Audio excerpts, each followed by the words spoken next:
नमस्कार। আজি ଏହି ଆଲୋଚନାକୁ ସ୍ୱାଗତ।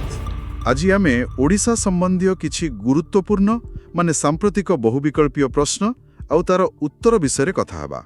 ହଁ, ବିଶେଷ କରି ଯେଉଁମାନେ ବିଭିନ୍ନ ପ୍ରତିଯୋଗିତାମୂଳକ ପରୀକ୍ଷା ପାଇଁ ପ୍ରସ୍ତୁତ ହେଉଛନ୍ତି ସେମାନଙ୍କ ପାଇଁ ଏହା ବହୁତ କାମରେ ଆସିବ। ବିଲକୁଲ। ଆମର ଲକ୍ଷ୍ୟ ହେଉଛି ମୁଖ୍ୟ ତଥ୍ୟଗୁଡ଼ିକୁ ସରଳ ଭାବରେ ଆଉ ସ୍ପଷ୍ଟ ଭାବରେ ବୁଝିବା। ଠିକ୍ ଅଛି, ତେବେ ଚାଲନ୍ତୁ ଆରମ୍ଭ କରିବା। ପ୍ରଥମ ପ୍ରଶ୍ନ ହେଉଛି, where was Odisha's first desalination plant inaugurated in 2025? Options ଅଛି A. ଭୁବନେଶ୍ୱର, B.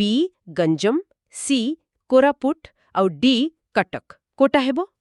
ଏହାର ଉତ୍ତର ହେଉଛି ବି ଗଞ୍ଜମ। ଗଞ୍ଜମ। ଆଚ୍ଛା।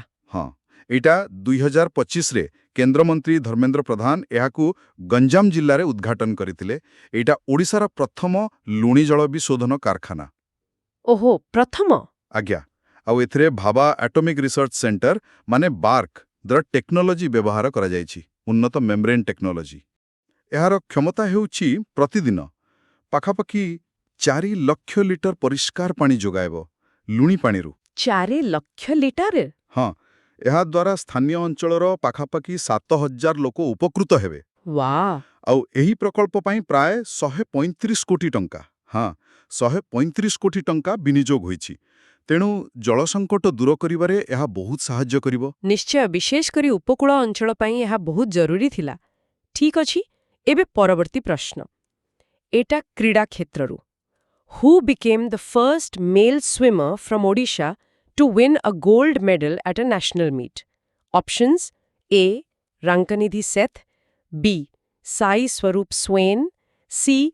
Amit Rohedas, D. Subhranshu Das। ଏହାର ଉତ୍ତର ହେଉଛି ବି ସାଇ ସ୍ୱରୂପ ସ୍ୱାଇଁ। ସାଇ ସ୍ୱରୂପ ସ୍ୱାଇଁ। ହଁ, ଏ ବହୁତ ବଡ଼ କୃତିତ୍ୱ।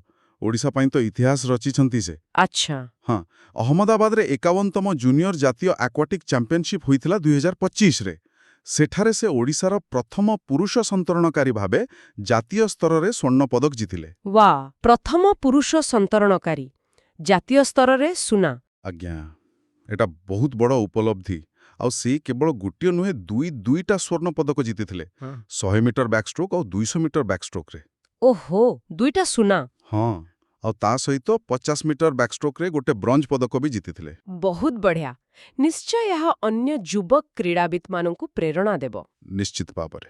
ଠିକ୍ ଅଛି, ଏବେ ଆସନ୍ତୁ ହସ୍ତତନ୍ତୁ ବିଷୟକୁ। Which Bollywood star was named brand ambassador for Odisha Handlooms in 2025? Options ଦେଉଛି A. Deepika Padukone, B. Priyanka Chopra, C. Madhuri Dixit, D. ବିଦ୍ୟା ବାଲନ। ଏହାର ଉତ୍ତର ହେଉଛି ସି ମାଧୁରୀ ଦୀକ୍ଷିତ। ମାଧୁରୀ ଦୀକ୍ଷିତ। ଆଚ୍ଛା। ହଁ। 2025ରେ ଯେଉଁ 11ତମ ଜାତୀୟ ହସ୍ତତନ୍ତ୍ର ଦିବସ ପାଳନ କରାଗଲା, ସେହି ଅବସରରେ ମୁଖ୍ୟମନ୍ତ୍ରୀ ମୋହନ ଚରଣ ମାଝୀ ଏ ଘୋଷଣା କରିଥିଲେ। ତ ବଲିଉଡର ଏତେ ବଡ଼ ଅଭିନେତ୍ରୀ ମାଧୁରୀ ଦୀକ୍ଷିତ, ତାଙ୍କୁ ଓଡ଼ିଶା ହସ୍ତତନ୍ତ୍ରର ବ୍ରାଣ୍ଡ ଆମ୍ବାସାଡର କରାଯାଇଛି। ଏଇଟା ଇକ୍ଟା ବୋଲି ଗୋଟେ କାର୍ଯ୍ୟକ୍ରମର ଶୁଭାରମ୍ଭ ବେଳେ ହେଲା। ଇକ୍ଟା?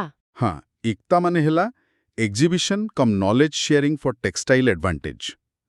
ଏହାର ମୂଳ ଉଦ୍ଦେଶ୍ୟ ହେଲା ଓଡ଼ିଶାର ଯେଉଁ ସମୃଦ୍ଧ ହସ୍ତତନ୍ତ୍ର ପରମ୍ପରା ଅଛି, ତାକୁ ଜାତୀୟ ଆଉ ଆନ୍ତର୍ଜାତୀୟ ସ୍ତରରେ ଆହୁରି ଭଲ ଭାବେ ପହଞ୍ଚାଇବା। ଆଉ ବୁଣାକାରମାନଙ୍କୁ ବି ପ୍ରୋତ୍ସାହନ ଦେବା, ନୁହେଁ କି? ବିଲକୁଲ, ସେଇଟା ମୁଖ୍ୟ କଥା। ବୁଣାକାର ସମୁଦାୟକୁ ପ୍ରୋତ୍ସାହିତ କରିବା। ବହୁତ ଭଲ ପଦକ୍ଷେପ। ଆଚ୍ଛା, ଏବେ ଚଳଚ୍ଚିତ୍ର ଜଗତର ଗୋଟେ ପ୍ରଶ୍ନ। What is significant about Odia actress Prakriti Mishra's role in the 71st National Film Awards? Options: A. First Odia actress to win Best Actress, B. Youngest ever jury member, C. Directed the winning film, or D. Won Best Supporting Actress। ଏଠି ସଠିକ ଉତ୍ତର ହେବ B youngest ever jury member in National Film Awards history. ଓହୋ, ସବୁଠୁ କମ୍ ବୟସର jury ସଦସ୍ୟ। ହଁ, ଜାତୀୟ ଚଳଚ୍ଚିତ୍ର ପୁରସ୍କାରର ପୁରା ଇତିହାସରେ ସେ ହେଉଛନ୍ତି ସର୍ବକନିଷ୍ଠ ଜୁରି ସଦସ୍ୟ। ଓଡ଼ିଆ ଅଭିନେତ୍ରୀ ପ୍ରକୃତି ମିଶ୍ର। ତାଙ୍କୁ 71ତମ ଜାତୀୟ ଚଳଚ୍ଚିତ୍ର ପୁରସ୍କାର ପାଇଁ ଜୁରି ଭାବେ ମନୋନୀତ କରାଯାଇଥିଲା। ଏଇଟା ତ ବହୁତ ବଡ଼ ସମ୍ମାନ। ନିଶ୍ଚୟ, ଖାଲି ତାଙ୍କ ପାଇଁ ନୁହେଁ, ପୁରା ଓଡ଼ିଆ ସିନେମା ଜଗତ ପାଇଁ ଏହା ଗର୍ବର ବିଷୟ। ତାଙ୍କ କଳାତ୍ମକ ଯାତ୍ରାର ଏକ ବଡ଼ ସ୍ୱୀକୃତି। ହଁ। ଆଉ ମନେ ପକାଇ ଦେଉଛି, ପ୍ରକୃତି ମିଶ୍ର ପୂର୍ବରୁ ବି ଜାତୀୟ ପୁରସ୍କାର ପାଇଛନ୍ତି 2018ରେ ହେଲୋ ଆର୍ସି ଫିଲ୍ମ ପାଇଁ ସ୍ପେଶାଲ ମେନସନ୍ ପାଇଥିଲେ। ଓ ହଁ ହଁ ମନେ ପଡ଼ିଲା ଠିକ୍। ଆଚ୍ଛା, ଜାତୀୟ ଚଳଚ୍ଚିତ୍ର ପୁରସ୍କାର କଥା ଯେତେବେଳେ ପଡ଼ିଛି, ଆଉ ଗୋଟେ ପ୍ରଶ୍ନ, which Odia social drama won the Best Odia Movie Award at the 71st National Film Awards? Options ଅଛି A. ମୋ ବୋ ମୋ ଗାଁ, B. Pushkara, C. The Sea and Seven Villages, D. Nimki. ଏହାର ଉତ୍ତର ହେଉଛି ବି ପୁଷ୍କରା। ପୁଷ୍କରା ପୁଷ୍କରା, ଆଚ୍ଛା, ସେଇ ଫିଲ୍ମଟା। ହଁ, ଏଇଟା ଶୁଭ୍ରାଂଶୁ ଦାସଙ୍କ ନିର୍ଦ୍ଦେଶନାରେ ତିଆରି ହୋଇଛି। ଓଡ଼ିଆ ସାମାଜିକ ଚଳଚ୍ଚିତ୍ର ଏହାକୁ 71ତମ ଜାତୀୟ ଚଳଚ୍ଚିତ୍ର ପୁରସ୍କାରରେ ଶ୍ରେଷ୍ଠ ଓଡ଼ିଆ ଚଳଚ୍ଚିତ୍ର ଭାବେ ପୁରସ୍କୃତ କରାଯାଇଛି। ଏଥିରେ ମୁଖ୍ୟ ଭୂମିକାରେ ସବ୍ୟସାଚୀ ମିଶ୍ର ଆଉ ସୁପ୍ରିୟା ନାୟକ ଅଛନ୍ତି। ହଁ, ଦେଖିଛି ମୁଁ ଟ୍ରେଲର। ହଁ, ଫିଲ୍ମଟା ତାର କାହାଣୀ ପାଇଁ ଆଉ ଯେମିତି ଓଡ଼ିଶାର ସାଂସ୍କୃତିକ ଚିତ୍ରଣ କରିଛି, ସେଥିପାଇଁ ବହୁତ ପ୍ରଶଂସା ପାଇଛି। ଠିକ୍। ଆଉ ଏଇ ପୁଷ୍କରା ସହ ଜଡ଼ିତ ଆଉ ଗୋଟି ପ୍ରଶ୍ନ ମନକୁ ଆସୁଛି, on which novel is the Odia movie Pushkara based? Options ହେଲା ଏ. ନାଦବିନ୍ଦୁ ବାଇ ଶଙ୍କର ତ୍ରିପାଠୀ, ବି. ଚିଲିକା ବାଇ ଫକୀର ମୋହନ ସେନାପତି, ସି. ଅରଣ୍ୟକ ବାଇ ବିଭୂତିଭୂଷଣ ବନ୍ଦୋପାଧ୍ୟାୟ, ଡି. ପରାଜା ବାଇ ଗୋପୀନାଥ ମହାନ୍ତି। ଏହାର ସଠିକ୍ ଉତ୍ତର ହେଉଛି ଏ.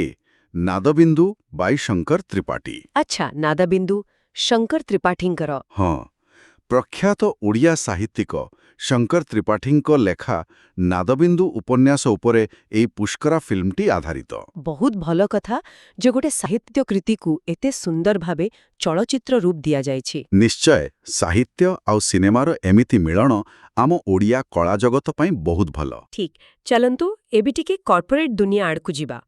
ହୁ has been appointed as the non-executive chairman of Indian Metals and Ferroalloys Limited, IMFA, in 2025? Options: A. Padmashri N.R. Mohanty, B. Dr. B.K. Mishra, C. Subhrakant Panda, D. Dr. Raghunath Mohapatra. ଏହାର ଉତ୍ତର ହେଉଛି B. Doctor B K. Mishra. Doctor B K. Mishra. Dr. B.K. Mishra. ହଁ, ତାଙ୍କୁ 2025ରେ IMFA ମାନେ Indian Metals and Ferro Alloys ଲିମିଟେଡ୍ର non executive chairman ଭାବେ ନିଯୁକ୍ତ କରାଯାଇଛି। ଆଚ୍ଛା, ସେ କାହା ସ୍ଥାନରେ ଆସିଲେ? ସେ ପଦ୍ମଶ୍ରୀ ଏନ୍.ଆର୍. ମହାନ୍ତିଙ୍କ ସ୍ଥାନ ନେଇଛନ୍ତି। ଆଉ ଡକ୍ଟର ମିଶ୍ର ଜଣେ ବହୁତ ଜଣାଶୁଣା ମେଟାଲର୍ଜିକାଲ ଇଞ୍ଜିନିୟର। ଏବେ ଆସନ୍ତୁ ସ୍ୱାଧୀନତା ଦିବସ ପାଳନ ବିଷୟକୁ। Which department won the first prize at the state-level Independence Day celebrations in Bhubaneswar for their presentation of GI-tagged products? Options ହେଉଛି A. Housing and Urban Development, B. Commerce and Transport, C. Handloom, Textiles and Handicrafts, D. Sports and Youth Services. ଏହାର ଉତ୍ତର ହେଉଛି C. Handloom textiles and handicrafts department, ମାନେ ହସ୍ତତନ୍ତ, ବୟନଶିଳ୍ପ ଓ ହସ୍ତଶିଳ୍ପ ବିଭାଗ। ଆଚ୍ଛା, ଯୋଉ ବିଭାଗର ବ୍ରାଣ୍ଡ ଆମ୍ବାସିଡର ମାଧୁରୀ ଦୀକ୍ଷିତ ହେଲେ। ହଁ, ସେଇ ବିଭାଗ।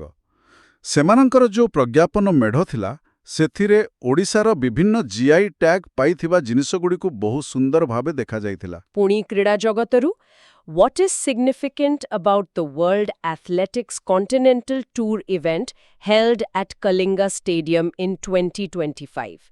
Options अछि A. First time hosted in India, B. Only for local athletes, C. Hosted annually since 2000, D. Exclusively marathon races. ଏହାର ସଠିକ୍ ଉତ୍ତର ହେବ ଏ.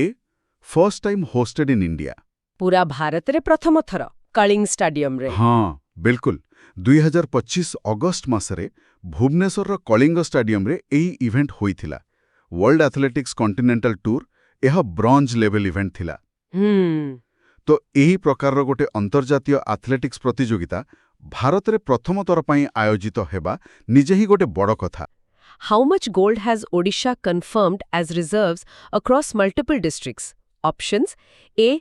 Nearly 5 tons, B. Nearly 20 tons, C. Nearly 50 tons, D. More than 100 tons. ଆଚ୍ଛା, ଏହାର ସଠିକ୍ ଉତ୍ତର ହେଉଛି ବି. Nearly 20 tons.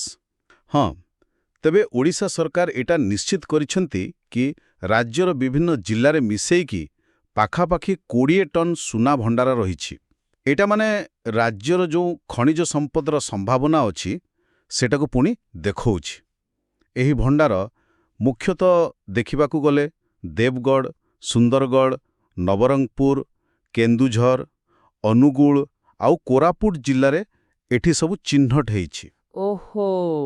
ଆଉ କେବଳ ସେତିକି ନୁହେଁ, ଆହୁରି ବି ଅନୁସନ୍ଧାନ ଚାଲିଛି। ଆଚ୍ଛା, ଏବେ ଆସନ୍ତୁ କଳା ଆଉ ସଂସ୍କୃତି ଜଗତରୁ ଗୋଟେ ଖବର, ଯଦିଓ ଟିକେ ଦୁଃଖଦ। Question 12. For which artistic field was renowned Padma Shri Binod Pashayat, who recently passed away at the age of 91? Options: A. Odissi dance, B. Sambalpuri playwright, poet and lyricist, C. Classical singing, D. Traditional painting. ଏହାର ଉତ୍ତର ହେଉଛି ବି, Sambalpuri ପ୍ଲେରାଇଟ୍, poet and lyricist. ହଁ, ପଦ୍ମଶ୍ରୀ ସମ୍ମାନ ପାଇଥିବା ବହୁ ଜଣାଶୁଣା ସମ୍ବଲପୁରୀ ନାଟ୍ୟକାର, କବି ଆଉ ଗୀତିକାର ଥିଲେ ବିନୋଦ ପଶାୟତ। ତାଙ୍କର ନିକଟରେ 91 ବର୍ଷ ବୟସରେ ଦେହାନ୍ତ ହୋଇଛି। ସେ ବୟସାଧିକ୍ୟ କାରଣରୁ ଅସୁସ୍ଥ ଥିଲେ ଆଉ କର୍କଟ ରୋଗରେ ବି ପୀଡ଼ିତ ଥିଲେ ବୋଲି ଜଣାପଡ଼ିଛି। ଓହୋ, ଆଚ୍ଛା। ବଲାଙ୍ଗୀରରେ ତାଙ୍କ ଜନ୍ମ, କିନ୍ତୁ ସେ 1953ରେ ସମ୍ବଲପୁର ଆସିଥିଲେ। ଆଉ ସମ୍ବଲପୁରୀ ନାଟକକୁ ସେ ଏକଦମ ନୂଆ ଜୀବନ ଦେଇଥିଲେ କହିଲେ ଚଳେ। ତାଙ୍କର ଗୀତ, ତାଙ୍କର କାହାଣୀ ସବୁ ବହୁତ ଶକ୍ତିଶାଳୀ ଥିଲା। ତାଙ୍କ ତ ସାହିତ୍ୟ ଓ ଶିକ୍ଷା ପାଇଁ ପଦ୍ମଶ୍ରୀ ମିଳିଥିଲେ ନା? ଏକଦମ। ସେହି କ୍ଷେତ୍ରରେ ତାଙ୍କର ଅବଦାନ ପାଇଁ ତାଙ୍କୁ ପଦ୍ମଶ୍ରୀ ଦିଆଯାଇଥିଲା। ସେ ଆକାଶବାଣୀର ବି ଜଣେ ଏ ଗ୍ରେଡ୍ କଳାକାର ଥିଲେ। ତାଙ୍କର ବହୁତ ସୃଷ୍ଟି ଅଛି। ଯେମିତି ଗୋଟେ ବହୁତ ଲୋକପ୍ରିୟ ଗୀତ ଅଛି, ହାୟ କୃଷ୍ଣ ବୋଲି ଯାଉ ମୋର ଜୀବନ। ଏଇଟା ଆଜି ବି ଲୋକେ ଗାଆନ୍ତି। ତାଙ୍କର ଯିବାଟା ସମ୍ବଲପୁରୀ କଳା ଆଉ ସାହିତ୍ୟ ପାଇଁ ବଡ଼ କ୍ଷତି। ନିଶ୍ଚିତ ଭାବରେ ସେ ସବୁବେଳେ ମନେ ରହିବେ। ଆଚ୍ଛା, ଏବେ ଆଗକୁ ବଢ଼ିବା, ପ୍ରଯୁକ୍ତି ବିଦ୍ୟା ଆଉ ପ୍ରଶାସନିକ ପଦକ୍ଷେପ ବିଷୟରେ କିଛି ଜାଣିବା। Question 13. In collaboration with which institution is the Odisha government developing the Road Awareness and Traffic Harmony Dashboard? Options: A. IIT Bhubaneswar, B. IIT Madras, C. NIT Rourkela, D. AIIMS Bhubaneswar. ଏହାର ଠିକ୍ ଉତ୍ତର ହେଉଛି ବି, IIT Madras. ହଁ, ଓଡ଼ିଶା ସରକାର IIT Madras ଏମାନେ ମିଶିକି ଗୋଟେ ନୂଆ ଡ୍ୟାଶବୋର୍ଡ ତିଆରି କରୁଛନ୍ତି। ତା ନାଁ ହେଲା road awareness and traffic harmony. ମୂଳ ଉଦ୍ଦେଶ୍ୟ ହେଲା ରାଜ୍ୟରେ ଯେମିତି ସଡ଼କ ସୁରକ୍ଷା ବ୍ୟବସ୍ଥାଟା ଆହୁରି ଭଲ ହେବ। ଆଚ୍ଛା, ଏ ଡ୍ୟାଶବୋର୍ଡଟା କେମିତି କାମ କରିବ? ମାନେ ଏଥିରେ କ'ଣ ସବୁ ରହିବ? ଦେଖନ୍ତୁ, ଏଇଟା ଗୋଟେ ମଲ୍ଟିପର୍ପସ୍ ପ୍ଲାଟଫର୍ମ ଭଳି ହେବ। ଏଥିରେ ସଡ଼କ ସୁରକ୍ଷା ପାଇଁ ସଚେତନତା କାର୍ଯ୍ୟକ୍ରମ ରହିବ, ରିଅଲ୍ ଟାଇମ୍ ଟ୍ରାଫିକ୍ ଡାଟା ମିଳିବ, ଆଉ ସାଧାରଣ ଲୋକେ ବି ଏଥିରେ ଭାଗ ନେଇପାରିବେ। ମାନେ ନାଗରିକ ଅଂଶଗ୍ରହଣର ସୁବିଧା ରହିବ। ତା ଛଡ଼ା ଯଦି କୋଉଠି ଦୁର୍ଘଟଣା ହେଲା, ତେବେ ରିପୋର୍ଟ କରିବା ସହଜ ହେବ।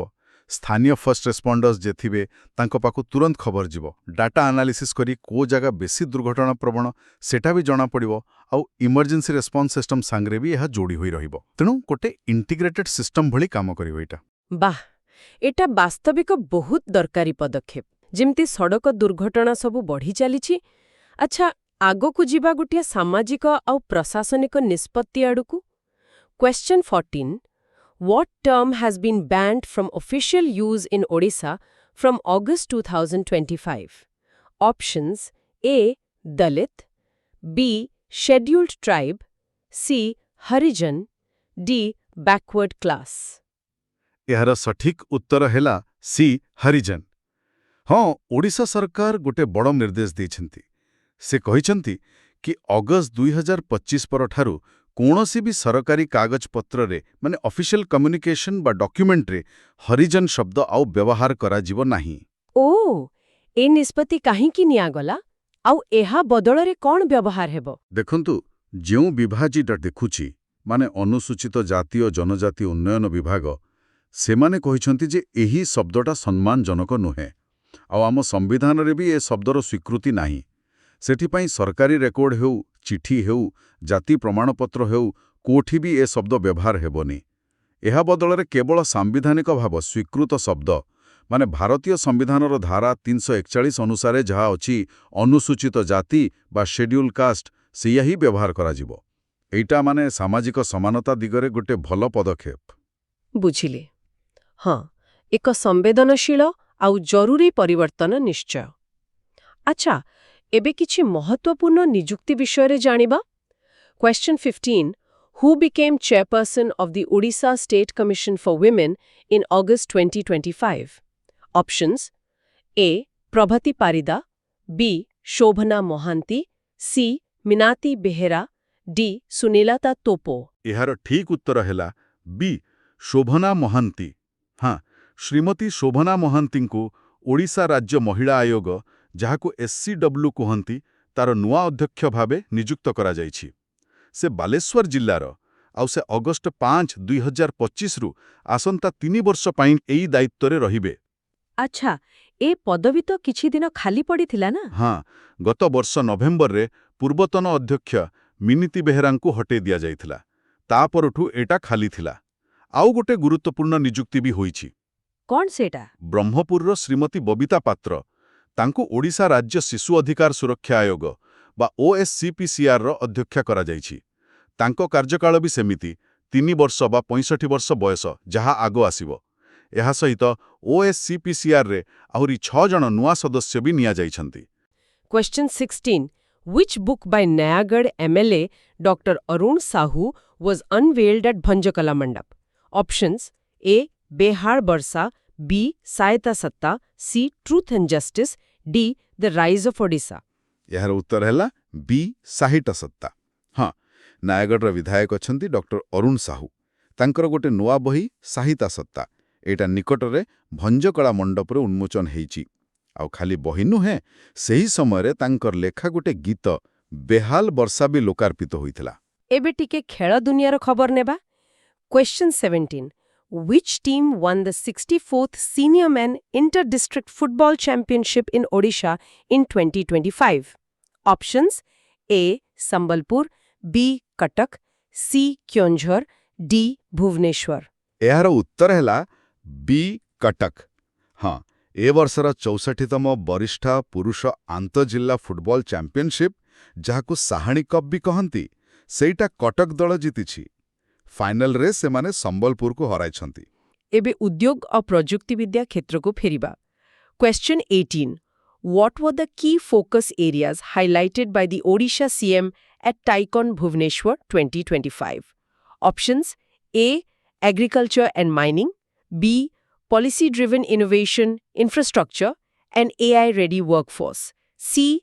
Traditional crafts and tourism, D. Rural electrification। ଏହାର ସଠିକ୍ ଉତ୍ତର ହେଲା B policy driven innovation, infrastructure and AI ready workforce. ହଁ, ଭୁବନେଶ୍ୱରରେ ଟାଇକନ୍ ବୋଲି ଗୋଟେ ବଡ଼ ଉଦ୍ୟୋଗୀ ସମ୍ମିଳନୀ ହେଇଥିଲା। ଟାଇ ମାନେ ଦି ଇଣ୍ଡସ୍ ଏଣ୍ଟରପ୍ରେନର୍ସ। ସେଠି ମୁଖ୍ୟମନ୍ତ୍ରୀ ମୋହନ ଚରଣ ମାଝୀ କହିଥିଲେ କି ଓଡ଼ିଶାକୁ କେମିତି ଗୋଟେ ଆଗୁଆ ଉଦ୍ୟୋଗୀ ହବ୍ କରାଯିବ। ସେ ମୁଖ୍ୟତଃ 3ଟା କଥା ଉପରେ ଜୋର ଦେଇଥିଲେ: ନୀତି ଆଧାରିତ ନବସୃଜନ ବା ପଲିସି ଡ୍ରିଭେନ୍ ଇନୋଭେସନ୍, ଭିତ୍ତିଭୂମି ବା ଇନଫ୍ରାଷ୍ଟ୍ରକ୍ଚର, ଆଉ AI ପାଇଁ ପ୍ରସ୍ତୁତ ମାନବ ସମ୍ବଳ ବା AI ରେଡି ୱାର୍କଫୋର୍ସ। ହଁ, ମୁଁ ବି ଶୁଣିଥିଲି। AI ଆଉ ସେମିକଣ୍ଡକ୍ଟର ନୀତି କଥା ବି କହୁଥିଲେ ବୋଧେ। ଏକଦମ ଠିକ୍। ମୁଖ୍ୟମନ୍ତ୍ରୀ ଓଡ଼ିଶାର ନୂଆ AI ଆଉ ସେମିକଣ୍ଡକ୍ଟର ନୀତି ବିଷୟରେ କହିଲେ। ତା ସହିତ IT, ଫିନ୍ଟେକ୍ ଆଉ ଯେତେ ଇମର୍ଜିଂ ଟେକ୍ନୋଲୋଜି ଅଛି, ସେସବୁ ପାଇଁ ଆଗକୁ କ'ଣ ପ୍ଲାନ୍ ଅଛି, ଆଉ ସେଥିପାଇଁ କେମିତି ସ୍କିଲ୍ଡ ଲୋକ ପ୍ରସ୍ତୁତ କରାଯିବ, ସେ ବିଷୟରେ ବି କହିଲେ। ମୂଳ ଲକ୍ଷ୍ୟ ହେଲା ଅଧିକ ନିଯୁକ୍ତି ସୁଯୋଗ ତିଆରି କରିବା, ଯୁବକମାନଙ୍କୁ ଆଗକୁ ଆଣିବା, ସାମାଜିକ ନ୍ୟାୟକୁ ଗୁରୁତ୍ୱ ଦେବା, ଆଉ ଓଡ଼ିଶାକୁ ପୂର୍ବ ଭାରତର ଗୋଟେ ମୁଖ୍ୟ ଉଦ୍ୟୋଗୀ କେନ୍ଦ୍ର କରିବା। ହଁ, ଓଡ଼ିଶା ପାଇଁ ଏଇଟା ନିଶ୍ଚୟ ଗୋଟେ ବଡ଼ ଲକ୍ଷ୍ୟ। ଆଚ୍ଛା, ଏବେ ସ୍ୱାସ୍ଥ୍ୟସେବା କ୍ଷେତ୍ରରେ ଗୋଟେ ଭଲ ଖବର ଅଛି। ଗୋଟେ ପ୍ରଶ୍ନ ପଚାରନ୍ତି। Question 19. What is the capacity of the newly inaugurated super speciality hospital at Shahid Lakshman Nayak Medical College in Koraput? Options: A. 150 beds, B. 300 beds, C. 650 beds, D. 1000 beds। ଏହାର ଠିକ୍ ଉତ୍ତର ହେଲା ସି, 650 ବେଡ୍ସ। ହଁ, କୋରାପୁଟରେ ଯେଉଁ ଶହୀଦ Lakshman Nayak medical college ଅଛି, ସେଠି ଗୋଟେ ନୂଆ 650 ବେଡ୍ ବିଶିଷ୍ଟ ସୁପର ସ୍ପେଶାଲିଟି ହସ୍ପିଟାଲ ଖୋଲିଛି। ଏଇଟା ସେ ଅଞ୍ଚଳ ପାଇଁ, ମାନେ କୋରାପୁଟ ଆଉ ଆଖପାଖ ଅବିଭକ୍ତ ଜିଲ୍ଲା ପାଇଁ ବହୁତ ବଡ଼ କଥା। ସ୍ୱାସ୍ଥ୍ୟସେବା କ୍ଷେତ୍ରରେ ଗୋଟେ ମାଇଲଖୁଣ୍ଟ କହିଲେ ଚଳେ। ଏଇଟା ବି ଯୋଗାଯୋଗ ସହ ଜଡ଼ିତ। Question 20. Which city in Odisha will soon be directly connected to the state capital Bhubaneswar by the 7th Vande Bharat Express, significantly enhancing trade, tourism, and accessibility in western Odisha? Options: A. Cuttack, B. Rourkela C. Jaipur D. Sambalpur ଏହାର ସଠିକ ଉତ୍ତର ହେଲା C Jaipur. ହଁ, ଓଡ଼ିଶାକୁ ଆଉ ଗୋଟେ Vande Bharat express ମିଳିବାକୁ ଯାଉଛି। ଏଇଟା ହେବ ସପ୍ତମ। ଆଉ ଏହି ନୂଆ ଟ୍ରେନ୍ଟା ରାଜଧାନୀ ଭୁବନେଶ୍ୱରରୁ ସିଧା ଯିବ କୋରାପୁଟ ଜିଲ୍ଲାର ମୁଖ୍ୟ ସହର ଜୟପୁର ପର୍ଯ୍ୟନ୍ତ। Question 21. What is the purpose of new Odisha Nursing Education Service Rules 2025? Options achi A. Reduce teaching staff B. Streamline recruitment and promotion of nursing faculty C. Limit nursing colleges D. Focus on private institutions only. ଆଚ୍ଛା, ଏହାର ଠିକ ଉତ୍ତର ହେଉଛି B streamline recruitment and promotion of nursing faculty. ମାନେ ଏଇ ଯୋଉ ନୂଆ 2025 ନିୟମାବଳୀ ଆସିଲା, ଯାହା କ୍ୟାବିନେଟ୍ ଅନୁମୋଦନ କଲା, ତାର ମୁଖ୍ୟ କାମ ହେଲା ସରକାରୀ ନର୍ସିଂ କଲେଜଗୁଡ଼ିକରେ ଏମ୍ଏସ୍ସି ନର୍ସିଂ ଫ୍ୟାକଲ୍ଟିଙ୍କର ନିଯୁକ୍ତି ଆଉ ପଦୋନ୍ନତିକୁ ସହଜ କରିବା। ଓହୋ, ମାନେ ପୁରା ପ୍ରୋସେସଟାକୁ ସହଜ ଆଉ ସ୍ୱଚ୍ଛ କରିବା ପାଇଁ। ଏକଦମ। ଆଗରୁ ଗୋଟେ ନିର୍ଦ୍ଦିଷ୍ଟ ନିୟମ ନଥିଲା ତ, ସେଥିପାଇଁ ଟିକେ ବିଳମ୍ବ ହେଉଥିଲା, ପଦବୀ ବି ଖାଲି ପଡ଼ୁଥିଲା। ଆଚ୍ଛା। ହଁ, ଏବେ ଏଇ ନିୟମ ଆସିଲା ପରେ ରାଜ୍ୟର ଯୋଉ 8ଟା ସରକାରୀ ନର୍ସିଂ କଲେଜ ଅଛି ଆଉ 21ଟା ଏଏନ୍ଏମ୍ ଟ୍ରେନିଂ ସେଣ୍ଟର, ସେଠି ଖାଲି ପଦବୀ ଶୀଘ୍ର ପୂରଣ ହେବ। ତାହେଲେ ଶିକ୍ଷାଦାନର ମାନ ବି ବଢ଼ିବ ନିଶ୍ଚୟ। ହଁ, ଆଉ ଦକ୍ଷ ସ୍ୱାସ୍ଥ୍ୟକର୍ମୀ ବି ବାହାରିବେ। ବୁଝିଲି, ବହୁତ ଭଲ। ଆଚ୍ଛା, ଏବେ ଆସନ୍ତୁ କୃଷି କ୍ଷେତ୍ରକୁ। Question 22. How many model mandis will be established in Odisha during the first phase of the state plan scheme? Options A. 50 B. 38 C. 35 D. 25. ଏହାର ଉତ୍ତର ହେଉଛି ବି 38। 38. ହଁ, 38ଟା। ଓଡ଼ିଶା ସରକାର କୃଷି ମାର୍କେଟିଂକୁ ଟିକେ ଆଧୁନିକ କରିବା ପାଇଁ ଗୋଟେ ନୂଆ ଯୋଜନା ଆଣିଛନ୍ତି। ତ ପ୍ରଥମ ପର୍ଯ୍ୟାୟରେ ସବୁ ଜିଲ୍ଲାରେ ଗୋଟେ ଲେଖାଏଁ ଆଉ କିଛି ଅଧିକା ଜାଗାରେ ମୋଟ 38ଟା ମଡେଲ ମଣ୍ଡି ତିଆରି ହେବ। ମଡେଲ ମଣ୍ଡି ମାନେ ଏଥିରେ କ'ଣ ସ୍ପେଶାଲ ରହିବ ସାଧାରଣ ମଣ୍ଡିଠୁ ଅଲଗା? ହଁ, ନିଶ୍ଚୟ। ଏଗୁଡ଼ିକ ପୁରା ଆଧୁନିକ ସୁବିଧା ସହ ଆସିବ, ଯେମିତିକି ଜିନିଷ ରଖିବାକୁ ଗୋଦାମ, ଶସ୍ୟ ଶୁଖେଇବାକୁ ଜାଗା, କୋଲ୍ଡ ଷ୍ଟୋରେଜ। ଓହୋ, କୋଲ୍ଡ ଷ୍ଟୋରେଜ ବି। ହଁ, ଆଉ କ୍ୱାଲିଟି ଚେକ୍ କରିବାକୁ କିଅସ୍କ, ଚାଷୀଙ୍କ ପାଇଁ ରେଷ୍ଟ ହାଉସ୍, ବ୍ୟାଙ୍କିଂ ସୁବିଧା, ଡିଜିଟାଲ ବ୍ୟବସ୍ଥା, ଏମିତି ବହୁତ କିଛି। ବାଃ, ଏ ତ ବହୁତ ବଢ଼ିଆ ବ୍ୟବସ୍ଥା। ହଁ, ଆଉ ଏଇ ପ୍ରଥମ ପର୍ଯ୍ୟାୟ ପାଇଁ ସରକାର 300 କୋଟି ଟଙ୍କା ରଖିଛନ୍ତି। 2025-26 ଆଉ 26-27 ଭିତରେ ଏଗୁଡ଼ିକ ତିଆରି ହେବାର ଅଛି। ପରେ ଆହୁରି 62ଟା ପୁରୁଣା ମଣ୍ଡିକୁ ବି ଅପଗ୍ରେଡ୍ କରାଯିବ। ଏଇଟା ଚାଷୀଙ୍କ ପାଇଁ ପ୍ରକୃତରେ ବହୁତ ଲାଭଦାୟକ ଦେବ। ଜିନିଷର ଠିକ୍ ଦାମ ମିଳିବ, ନଷ୍ଟ ବି ହେବନି। ଆଚ୍ଛା, ଏବେ ଆସନ୍ତୁ ପ୍ରଶାସନିକ ସ୍ତରକୁ। Question 23. When will Odisha's Gram Panchayats and blocks be restructured to improve governance? Options A. 2030 B. 2027 C. 2020 D. 2026. ଏହାର ଉତ୍ତର ହେଲା ଡି 2026। 2026 ସୁଦ୍ଧା। ହଁ, ସରକାର ଚାହୁଁଛନ୍ତି ପ୍ରଶାସନିକ କାମକୁ ଆହୁରି ଭଲ କରିବାକୁ ଆଉ ଲୋକଙ୍କ ପାଖକୁ ସେବା ସହଜରେ ପହଞ୍ଚାଇବାକୁ। ସେଥିପାଇଁ ଗ୍ରାମ ପଞ୍ଚାୟତଗୁଡ଼ିକୁ ପୁଣି ଥରେ ଗଠନ କରାଯିବ। ଏ କାମ 2026 ସୁଦ୍ଧା ସରିବ। ଆଉ ବ୍ଲକ ସ୍ତରରେ ସେଥିରେ ବି କିଛି ପରିବର୍ତ୍ତନ ହେବ କି? ହଁ, ପଞ୍ଚାୟତିରାଜ ମନ୍ତ୍ରୀ କହିଛନ୍ତି ଯେ ଗ୍ରାମ ପଞ୍ଚାୟତ କାମ ସରିଲା ପରେ 2029 ନିର୍ବାଚନ ଆଗରୁ ବ୍ଲକଗୁଡ଼ିକର ବି ସେମିତି ପୁନର୍ଗଠନ କରାଯିବ। ଆଚ୍ଛା, ମାନେ ପ୍ରଶାସନିକ ୟୁନିଟ୍ଗୁଡ଼ିକ ଆହୁରି ସୁବିଧାରେ କାମ କରିପାରିବେ? ଏକଦମ। ଠିକ୍ ଅଛି। ପ୍ରଶାସନ ସହ ପ୍ରକଳ୍ପ ପରିଚାଳନା ବି ଜରୁରୀ। ଏବେ ସି ବିଷୟରେ। Question 24. What is the core outcome of the new MLA LAD guidelines and portal? Options ଦେଖନ୍ତୁ। A. More paperwork for MLAs B. Faster, more transparent project approvals and tracking C. Funds reduced to ₹1 crore D. Fund discontinuation. ଏଟା ତ ସହଜ। ଉତ୍ତର ହେଉଛି B faster, more transparent project approvals and tracking. ହଁ, ମୁଖ୍ୟମନ୍ତ୍ରୀ ମୋହନ ମାଝୀ ନିକଟରେ MLA LAD fund ଆଉ CMSA ଯୋଜନା ପାଇଁ ନୂଆ ଗାଇଡଲାଇନ୍ ଆଉ ଗୋଟେ ପୋର୍ଟାଲ ଆରମ୍ଭ କରିଛନ୍ତି। ଏ ପୋର୍ଟାଲଟା କେମିତି କାମ କରିବ? ମାନେ ଏହାର ଲାଭ କ'ଣ? ମୂଳ କଥା ହେଲା ସ୍ୱଚ୍ଛତା ଆଣିବା। ବିଧାୟକମାନେ ଅନଲାଇନରେ ପ୍ରୋଜେକ୍ଟ ପ୍ରପୋଜାଲ ଦେଇପାରିବେ ଆଉ ତାର ଆପ୍ରୁଭାଲ ବହୁତ ଜଲ୍ଦି ହେବ। ଟାର୍ଗେଟ ଅଛି 30 ଦିନ ଭିତରେ। 30 ଦିନ? ବାଃ! ହଁ, ଆଉ କୋଉ ପ୍ରୋଜେକ୍ଟ କେତେ ବାଟ ଗଲା ତାକୁ ରିଅଲ ଟାଇମରେ ଟ୍ରାକ୍ ବି କରିହେବ। एमती हेले जवाबधारिता बढ़िबो और नुआ गाइडलाइन रे केवल जरूरी और बेसी इंपैक्ट थिबा प्रोजेक्टू अग्राधिकार दिया जिवो। एइटा भल कथा पैसार सठिक विनियोग हब। अच्छा एबे पुणी शिक्षा क्षेत्र को फेरिबा किंतु गोटे अलगा प्रसंग। Question 25 Odisha's Higher Education Department has announced which campaign to address the rising student suicides and promote mental health awareness in all colleges and universities. Options A.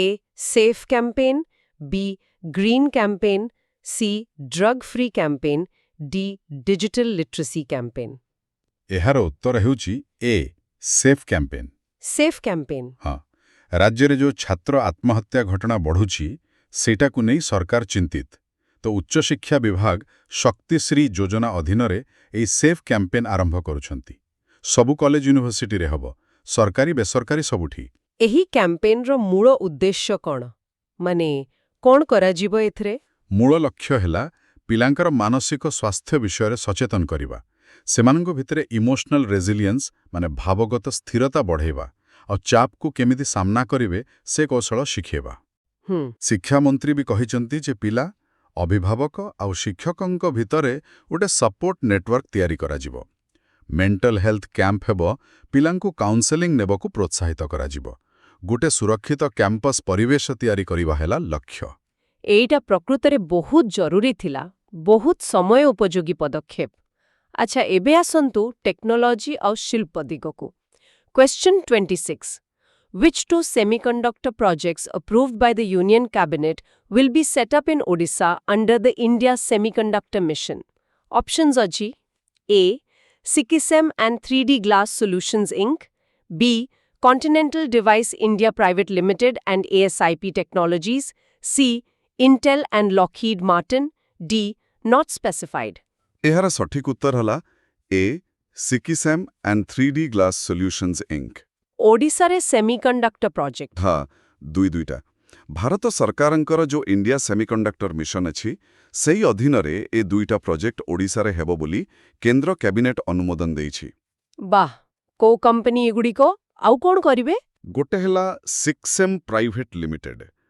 एमाने भुवनेश्वर इन्फो वैली रे भारतर प्रथम commercial silicon carbide SiC fab बसेबे। Silicon carbide एइटा कोन? एइटा एक प्रकार सेमिकंडक्टर चिप जहाँ बेसी गरम और बेसी वोल्टेज सही पारे। इलेक्ट्रिक गाड़ी, सोलार पावर एसो पई बहुत दरकारी।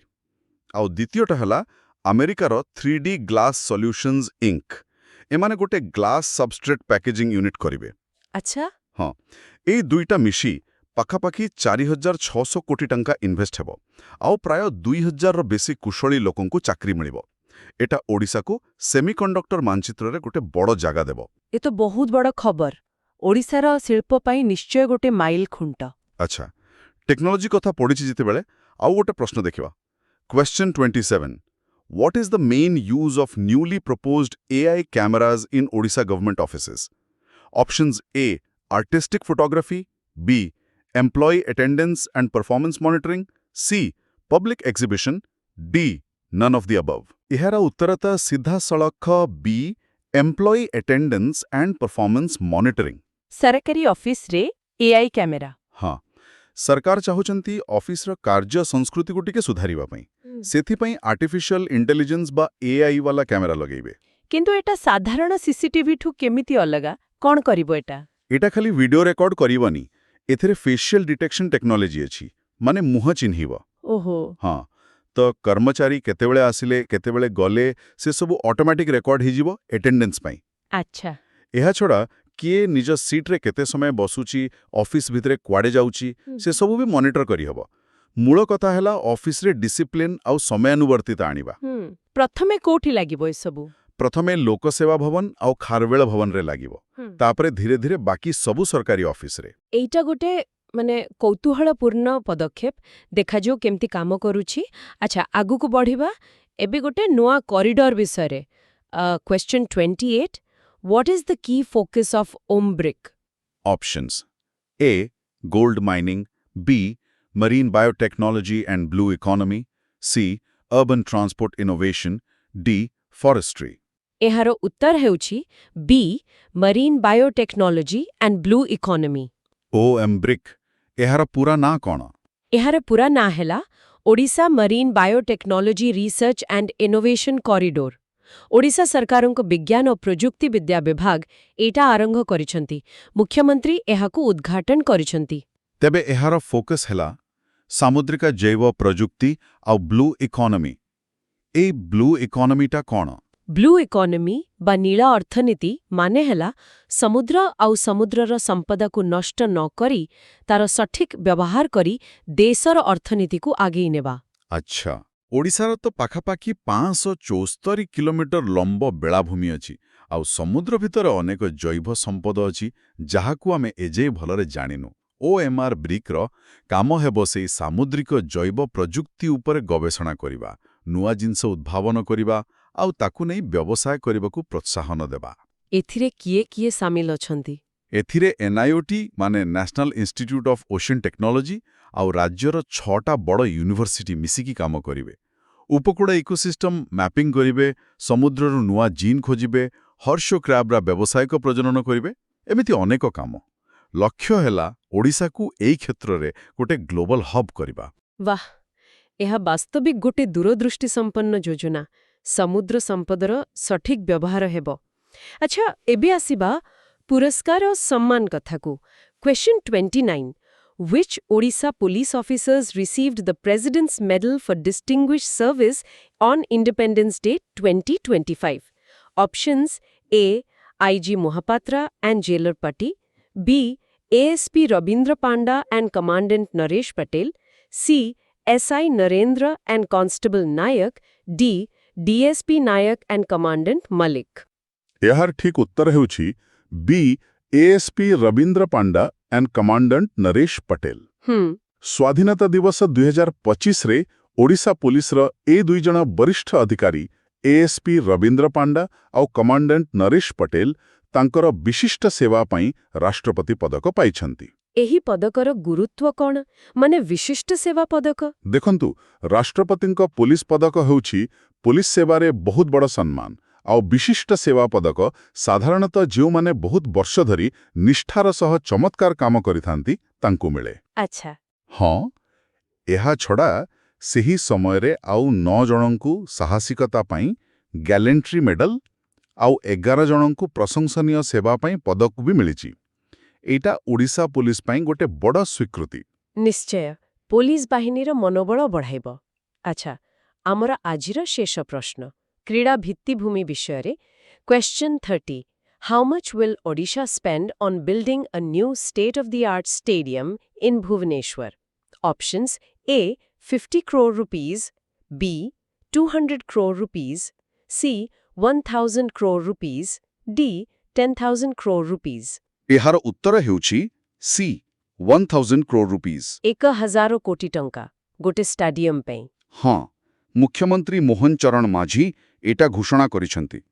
ଭୁବନେଶ୍ୱରରେ ଗୋଟେ ପୁରା ନୂଆ ଅତ୍ୟାଧୁନିକ ଷ୍ଟାଡିୟମ ତିଆରି ହେବ। ସେଥିପାଇଁ 1000 କୋଟି ଟଙ୍କା ଖର୍ଚ୍ଚ ହେବ। ଏତେ ଟଙ୍କା? ଏଟା କ'ଣ କୌଣସି ବଡ଼ ଯୋଜନାର ଅଂଶ? ହଁ, ଏକଦମ।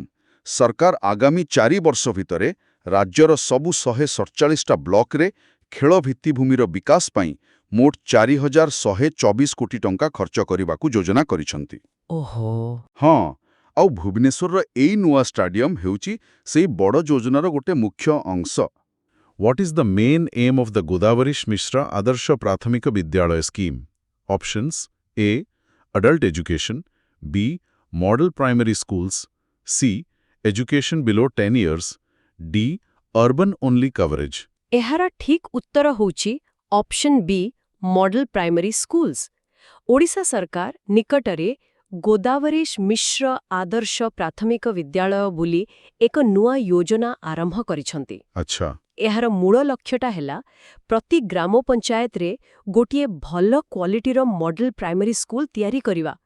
ପ୍ରଥମ ପର୍ଯ୍ୟାୟରେ ରାଜ୍ୟରେ 835ଟା ଏମିତି ସ୍କୁଲ ଖୋଲିବ। ମଡେଲ ସ୍କୁଲ କହିଲେ ଏହାର କ'ଣ ଖାସ କଥା? ହଁ, ଦେଖନ୍ତୁ, ଏଇ ସ୍କୁଲଗୁଡ଼ିକ କେବଳ ଯେ ଭଲ ବିଲ୍ଡିଂ ହେବ ସେମିତି ନୁହେଁ, ଏଗୁଡ଼ିକୁ ପାଖରେ ଥିବା ହାଇସ୍କୁଲ ପାଇଁ ଫିଡର ସ୍କୁଲ ଭଳି କାମ କରିବ। ମାନେ ଏଠୁ ପିଲା ପାସ୍ କଲେ ସହଜରେ ପାଖ ହାଇସ୍କୁଲରେ ଆଡମିସନ ନେଇପାରିବେ। ପାଠପଢ଼ାରେ ଗୋଟେ କଣ୍ଟିନ୍ୟୁଟି ରହିବ। ବୁଝିଲି। ଆଉ ଗାଁ ଗହଳିରେ ପ୍ରାଇମେରୀ ଏଜୁକେସନର ମାନ ବଢ଼ିବ, ସହର ଆଉ ଗାଁ ପାଠପଢ଼ା ଭିତରେ ଯୋଉ ଫରକ ଅଛି ସେଇଟା ବି କମିବ। କେତେ ଖର୍ଚ୍ଚ ହେବ ଏଥିରେ? ପ୍ରତି ସ୍କୁଲ ପାଇଁ ପାଖାପାଖି 7 କୋଟି ଟଙ୍କା ଖର୍ଚ୍ଚ ହେବ ବୋଲି ଅଟକଳ ଅଛି। ଆଉ ଯୋଉ ସ୍କୁଲଗୁଡ଼ିକରେ 100ରୁ ବେଶୀ ପିଲା ଅଛନ୍ତି, ପ୍ରି ପ୍ରାଇମେରୀରୁ ଅଷ୍ଟମ ଯାଏଁ ପାଠ ପଢ଼ା ହେଉଛି, ଆଉ ଅନ୍ତତଃ 2 ଏକର ଜାଗା ଅଛି, ସେଗୁଡ଼ିକୁ ପ୍ରାଥମିକତା ମିଳିବ। ଏହା ତ ନିଶ୍ଚୟ ଗୋଟେ ବଡ଼ ପଦକ୍ଷେପ। ଭଲ, ତବେ ଶିକ୍ଷା ପରେ ଆସନ୍ତୁ ଏବେ ସ୍ୱାସ୍ଥ୍ୟ କଥା ଦେଖିବା। Question: What benefit are hostel students set to receive as per the School and Mass Education Minister's announcement? Options: A. Free uniforms, B. Digital health cards, C. Free transportation, D. Coaching classes. ଏହାର ଉତ୍ତର ହେଉଛି B. Digital health cards. ବିଦ୍ୟାଳୟ ଓ ଗଣଶିକ୍ଷା ମନ୍ତ୍ରୀ ନିତ୍ୟାନନ୍ଦ ଗଣ୍ଡ ଏଇ ନିକଟରେ ଘୋଷଣା କରିଛନ୍ତି ଯେ ରାଜ୍ୟର ସରକାରୀ ହଷ୍ଟେଲରେ ରହୁଥିବା ସବୁ ପିଲାଙ୍କୁ ଖୁବ୍ ଶୀଘ୍ର ଡିଜିଟାଲ ହେଲ୍ଥ କାର୍ଡ ଦିଆଯିବ। Digital health card? ଏଥିରେ ପିଲାଙ୍କର କ'ଣ ସୁବିଧା ହେବ? ଏଇଟା ଗୋଟେ ବହୁତ ଭଲ ଜିନିଷ। ଦେଖନ୍ତୁ, ଏ କାର୍ଡରେ ପ୍ରତି ପିଲାର ସବୁ ସ୍ୱାସ୍ଥ୍ୟ ତଥ୍ୟ ରହିବ। ମାନେ ତାଙ୍କର ପୂର୍ବରୁ କି ରୋଗ ହୋଇଥିଲା, କି ଚିକିତ୍ସା କରାଯାଇଛି, କୋଉ ଟୀକା ନେଇଛନ୍ତି, ଏ ସବୁ ଡିଜିଟାଲରେ ରେକର୍ଡ ହେଇକି ରହିବ। ଓ, ବଢ଼ିଆ ତ। ହଁ, ତେଣୁ କେତେବେଳେ ବି, ବିଶେଷ କରି ଯଦି କିଛି ଜରୁରୀ ପରିସ୍ଥିତି ହେଲା, ଡାକ୍ତରମାନେ ସାଙ୍ଗେ ସାଙ୍ଗେ ପିଲାର ପୁରା ମେଡିକାଲ ହିଷ୍ଟ୍ରି ପାଇଯିବେ, ଫଳରେ ଠିକ୍ ଆଉ ଜଲ୍ଦି ଚିକିତ୍ସା ମିଳିପାରିବ। ହଷ୍ଟେଲ ପିଲାଙ୍କ ପାଇଁ ଏଇଟା ବେଶୀ ଜରୁରୀ ନିଶ୍ଚୟ। ଏକଦମ, କାରଣ ସେମାନେ ଘରଠୁ ଦୂରରେ ରହୁଛନ୍ତି, ଏହାଦ୍ୱାରା ତାଙ୍କର ହେଲ୍ଥ ସିକ୍ୟୁରିଟି ବଢ଼ିବ। ନିଶ୍ଚୟ। ହେଲ୍ଥ ରେକର୍ଡ ଡିଜିଟାଲ ହେବା ଗୋଟେ ଭଲ ପଦକ୍ଷେପ। ଭଲା, ଏବେ ଆସନ୍ତୁ ଓଡ଼ିଶାର ଆର୍ଟ ଆଣ୍ଡ କଲଚର ବିଷୟରେ ଗୋଟେ ଖବର ଦେଖିବା। Question: What initiative has been launched to promote Cuttack's silver filigree art? Options: A. Financial grants, B. Common Facilities Center CFC, C. International exhibition, D. Agricultural support. ଏହାର ଉତ୍ତର ହେଲା B. Common Facility Center CFC।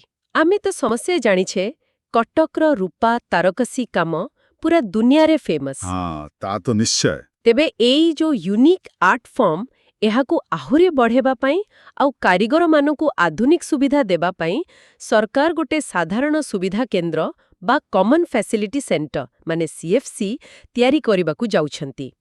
ଏହାର ଶିଳାନ୍ୟାସ ବି ହୋଇସାରିଲାଣି। ଉପମୁଖ୍ୟମନ୍ତ୍ରୀ ପ୍ରଭାତୀ ପରିଡ଼ା ଏହାର ଭିତ୍ତିପ୍ରସ୍ତର ସ୍ଥାପନ କରିଛନ୍ତି। ଆଚ୍ଛା, ଏଇ CFC ବିଷୟରେ ଆଉ ଟିକେ କୁହନ୍ତୁ। ଏହା କେମିତି କାରିଗରଙ୍କୁ ସାହାଯ୍ୟ କରିବ? ଏଇଟା କଟକର CDA ସେକ୍ଟର 6ରେ ତିଆରି ହେବ, ପାଖାପାଖି 15,000 ବର୍ଗ ଫୁଟ ଜାଗାରେ। ଆଉ ଏଥିପାଇଁ ମୋଟ 8.8 କୋଟି ଟଙ୍କା ଖର୍ଚ୍ଚ ହେବ। କେବଳ ସେତିକି ନୁହେଁ, ଆହୁରି 5 କୋଟି ଟଙ୍କା ଦିଆଯାଇଛି ଏକଦମ ଆଧୁନିକ ମେସିନ୍ ସବୁ ପାଇଁ। ଓହୋ, କେବେ ସରିବ କାମ? ଆଶା କରାଯାଉଛି ବର୍ଷେ ଭିତରେ ସରିଯିବ। ଆଉ ଏହାଦ୍ୱାରା ପ୍ରାୟ 500 କାରିଗର ସିଧାସଳଖ ଉପକୃତ ହେବେ। ସେମାନେ ଏଠି ନୂଆ ଡିଜାଇନ ଶିଖିପାରିବେ, ନୂଆ ଟେକ୍ନୋଲୋଜି ବ୍ୟବହାର କରିପାରିବେ, ଆଉ ନିଜ ଜିନିଷ ପାଇଁ ଭଲ ମାର୍କେଟ ପାଇବାରେ ବି ସାହାଯ୍ୟ ମିଳିବ। ଏହାଦ୍ୱାରା ତାରକସି କାମର କ୍ୱାଲିଟି ବଢ଼ିବ ଆଉ କାରିଗରଙ୍କ ରୋଜଗାର ବି ବଢ଼ିବ। ବାଃ, ଏହା ତ ବହୁତ ଭଲ ପଦକ୍ଷେପ। କଳାକାର ଆଉ କଳା ଦୁଇଟା ଯାକ ପାଇଁ ଭଲ। ଏବେ ଆସନ୍ତୁ ଟିକେ ଅର୍ଥନୀତି ଆଡ଼କୁ ଯିବା, ମାନେ ଟ୍ୟାକ୍ସ ବ୍ୟବସ୍ଥା। Question: What is the new anti-evasion measure added to the OGST Act's amendments? Options: A. Elimination of penalties, B. Mandatory credit notes, ITC reversal, tracking, C. Decrease in compliance, D. Cash transactions only. ଏ ପ୍ରଶ୍ନର ଉତ୍ତର ହେଉଛି option B. Mandatory credit notes, ITC reversal, tracking. ନିକଟରେ Odisha cabinet OGST ଆଇନ 2017ରେ କିଛି ଜରୁରୀ ପରିବର୍ତ୍ତନକୁ ମଞ୍ଜୁରି ଦେଇଛନ୍ତି। ଆଚ୍ଛା। ଏହି ପରିବର୍ତ୍ତନଗୁଡ଼ିକର ମୁଖ୍ୟ କାମ ହେଲା GST ଆଡମିନିଷ୍ଟ୍ରେସନକୁ ଆହୁରି ସହଜ ଆଉ ପାରଦର୍ଶୀ କରିବା, ବେପାରୀମାନଙ୍କ ପାଇଁ କମ୍ପ୍ଲାଏନ୍ସ ସହଜ କରିବା, ଆଉ ସବୁଠି ବଡ଼ କଥା ହେଲା ଟ୍ୟାକ୍ସ ଫାଙ୍କିବାକୁ ରୋକିବା। ଟ୍ୟାକ୍ସ ଫାଙ୍କି ରୋକିବା ପାଇଁ କ'ଣ ସବୁ ନୂଆ ନିୟମ ଆସିଛି? ହଁ, କିଛି ନୂଆ ବ୍ୟବସ୍ଥା ଅଛି। ଯେମିତି ଯଦି କେହି ଜଣେ ସପ୍ଲାୟର ମାନେ ଯିଏ ମାଲ ବିକୁଛନ୍ତି, ସେ ଯଦି ବିକ୍ରି ପରେ ମାଲ ଫେରସ୍ତ ନିଅନ୍ତି କିମ୍ବା ଦାମ କମାନ୍ତି, ତାହେଲେ ତାଙ୍କୁ ଏକ କ୍ରେଡିଟ୍ ନୋଟ୍ ଦେବାକୁ ପଡ଼ିବ। ଏଇଟା ବାଧ୍ୟତାମୂଳକ। ଆଉ ଯିଏ କିଣିଥିଲେ ମାନେ ବାୟର ଆଉ ସେ ମାଲ ପାଇଁ ଆଗରୁ ଇନପୁଟ ଟ୍ୟାକ୍ସ କ୍ରେଡିଟ୍ ବା ଆଇଟିସି ନେଇଥିଲେ ତାଙ୍କୁ ସେଇ କ୍ରେଡିଟ୍ ନୋଟ୍ ହିସାବରେ ସେତିକି ଆଇଟିସି ଫେରସ୍ତ କରିବାକୁ ପଡ଼ିବ। ବୁଝିଲି। ଏମିତି ହେଲେ ଭୁଲ ଆଇଟିସି କ୍ଲେମ୍ କମିବ। ଏକଦମ। ଆଉ ଗୋଟେ ବଡ଼ କଥା ହେଲା ଯୋଉ ଜିନିଷରେ ଟ୍ୟାକ୍ସ ଫଙ୍କିବାର ବେଶୀ ସମ୍ଭାବନା ଅଛି ମାନେ ହାଇ ରିସ୍କ ସେକ୍ଟର୍ସ ଯେମିତି ପାନ ମସଲା, ତମାଖୁ, ଇଟାଭାଟି, ବାଲିଖଣି ଏସବୁ କ୍ଷେତ୍ରରେ ଗୋଟେ ଟ୍ରାକ୍ ଆଣ୍ଡ ଟ୍ରେସ୍ ସିଷ୍ଟମ ଲାଗୁ ହେବ। Track and trace? ହଁ ମାନେ ଏ ଜିନିଷଗୁଡାକ ତିଆରି ହେବାଠାରୁ ବିକ୍ରି ହେବା ଯାଏଁ ସବୁ ଷ୍ଟେଜରେ ଟ୍ରାକ୍ କରାଯିବ। ଯଦି କେହି ଏ ନିୟମ ମାନିବେନି ତାହେଲେ ତାଙ୍କ ଉପରେ 1 ଲକ୍ଷ ଟଙ୍କା ଯାଏ ଜରିମାନା ଲାଗିପାରେ କିମ୍ବା ଯେତିକି ଟ୍ୟାକ୍ସ ଦେବା କଥା ତାର 10% ଜରିମାନା ବି ହେଇପାରେ। ଓହୋ। ଏହା ସହିତ ଆଇଟିସି ନେବାର ନିୟମ ବି ଆହୁରି ସ୍ପଷ୍ଟ କରାଯାଇଛି ଆଉ ରିଟର୍ଣ୍ଣ ଫାଇଲ୍ କରିବା ପ୍ରକ୍ରିୟା ବି ସହଜ କରାଯାଇଛି। ଏହାଦ୍ୱାରା ଟ୍ୟାକ୍ସ ସିଷ୍ଟମରେ ଆହୁରି ଟ୍ରାନ୍ସପାରେନ୍ସି ଆସିବ। ତେବେ ପରବର୍ତ୍ତୀ ପ୍ରଶ୍ନଟି ବି ଏଇ ଓଜିଏସଟି ସଂଶୋଧନ ଉପରେ। Question: What was one key anti-evasion step included in the Odisha OGST Act amendments of 2025? Options: A. Removal of ITC, B. Track and trace system, C. Tax rate reduction, D. Exemption of agricultural produce. ଯେହେତୁ ଆମେ ଏବେ ହିଁ ଏ ବିଷୟରେ କଥା ହେଉଥିଲେ ଏହାର ଉତ୍ତର ସହଜ। ଉତ୍ତର ହେଉଛି B. Track and trace system. 2025 ପାଇଁ ଯୋଉ ସଂଶୋଧନ କଥା କୁହାଯାଉଛି ସେଥିରେ ଟ୍ୟାକ୍ସ ଫଙ୍କି ରୋକିବା ପାଇଁ ଏ ଟ୍ରାକ୍ ଏବଂ ଟ୍ରେସ୍ ସିଷ୍ଟମଟା ଗୋଟେ ମୁଖ୍ୟ ପଦକ୍ଷେପ। ଠିକ୍ ଅଛି। ତେବେ ଟ୍ୟାକ୍ସ କଥା ପରେ ଏବେ ଆସନ୍ତୁ ମହିଳା ସଶକ୍ତିକରଣ ଦିଗରେ କ'ଣ ନୂଆ ପଦକ୍ଷେପ ନିଆଯାଇଛି ଦେଖିବା। Question: Under the Lakhpati Didi program, what benefit was announced for women SHG members? Options: A. Free housing, B. 10 lakh interest-free loans, C. Food rations, D. Free gold. ଏଠି ସଠିକ୍ ଉତ୍ତର ହେଉଛି B. 10 ଲକ୍ଷ ଟଙ୍କା ଇଣ୍ଟରେଷ୍ଟ ଫ୍ରି ଲୋନ୍। ଆମ ରାଜ୍ୟର ଉପମୁଖ୍ୟମନ୍ତ୍ରୀ ପ୍ରଭାବତୀ ପରିଡ଼ା ଏଇଟା ଘୋଷଣା କରିଛନ୍ତି। କେନ୍ଦ୍ର ସରକାରଙ୍କର ଲକ୍ଷପତି ଦିଦି ଯୋଜନା ଅନୁସାରେ ଆମ ରାଜ୍ୟର ମହିଳା ସ୍ୱୟଂ ସହାୟକ ଗୋଷ୍ଠୀ ବା SHGର ସଦସ୍ୟମାନଙ୍କୁ ଏବେ 10 ଲକ୍ଷ ଟଙ୍କା ପର୍ଯ୍ୟନ୍ତ ଲୋନ୍ ମିଳିବ ଆଉ ସେଥିରେ କିଛି ବି ସୁଧ ଲାଗିବନି, ପୁରା ଇଣ୍ଟରେଷ୍ଟ ଫ୍ରି। 10 ଲକ୍ଷ ଟଙ୍କା ପର୍ଯ୍ୟନ୍ତ ବିନା ସୁଧରେ ଲୋନ୍, ଏଇଟା ତ ବହୁତ ବଡ଼ କଥା। ଏହାର ମୁଖ୍ୟ ଉଦ୍ଦେଶ୍ୟ କ'ଣ? ଏହାର ମୂଳ କଥା ହେଲା ମହିଳାମାନଙ୍କୁ ଆର୍ଥିକ ଭାବେ ଆହୁରି ଶକ୍ତିଶାଳୀ କରିବା। ଯେଉଁ ମା'ମାନେ SHGରେ ଅଛନ୍ତି ଆଉ ନିଜର କିଛି କାମ ବା ବେପାର କରୁଛନ୍ତି ତାକୁ ବଢ଼େଇବାକୁ ଚାହୁଁଛନ୍ତି ସେମାନଙ୍କୁ ଏହି ଲୋନ୍ ବହୁତ ସାହାଯ୍ୟ କରିବ। ସରକାରଙ୍କ ଲକ୍ଷ୍ୟ ହେଲା ପ୍ରତି SHG ମେମ୍ବର ଯେମିତି ବର୍ଷକୁ ଅତି କମ୍ରେ 1 ଲକ୍ଷ ଟଙ୍କା ରୋଜଗାର କରିପାରିବେ, ମାନେ ଲକ୍ଷପତି ଦିଦି ହେବେ। ଏପରିକି ଉପମୁଖ୍ୟମନ୍ତ୍ରୀ କହିଛନ୍ତି ଯେ ସରକାର ଚାହାନ୍ତି ଲକ୍ଷପତି ଦିଦିଙ୍କୁ କୋଟିପତି ଦିଦି କରିବା ପାଇଁ। ଖାଲି ଲୋନ୍ ନୁହେଁ, ସେମାନଙ୍କୁ ତାଙ୍କ ଜିନିଷ ବିକିବା ପାଇଁ ମାର୍କେଟ, ଟ୍ରେନିଂ ଆଉ ବ୍ୟାଙ୍କ ସାହାଯ୍ୟ ବି ଯୋଗାଇ ଦିଆଯିବ। ଏଇଟା କେନ୍ଦ୍ର ଆଉ ରାଜ୍ୟ ସରକାର ମିଶିକି କରୁଛନ୍ତି। ଏହା ନିଶ୍ଚୟ ଗାଁ ଗହଳିର ଅର୍ଥନୀତିକୁ ମଜବୁତ କରିବ। ଏହା ପ୍ରକୃତରେ ଏକ ବହୁତ ଭଲ ଯୋଜନା। ଏବେ ଗୋଟିଏ ପ୍ରଶାସନିକ ନିଷ୍ପତ୍ତି ବିଷୟରେ ଜାଣିବା। Question: What color scheme is now mandatory for all Odisha government buildings? Options: A. Blue and white, B. Light saffron exterior with terracotta borders, C. Green and yellow, D. All white. ଏହାର ଉତ୍ତର ହେଉଛି B. Light saffron exterior with terracotta borders। ମୁଖ୍ୟମନ୍ତ୍ରୀ ମୋହନ ଚରଣ ମାଝୀଙ୍କ ସରକାର ଏକ ନୂଆ ନିର୍ଦ୍ଦେଶ ଦେଇଛନ୍ତି।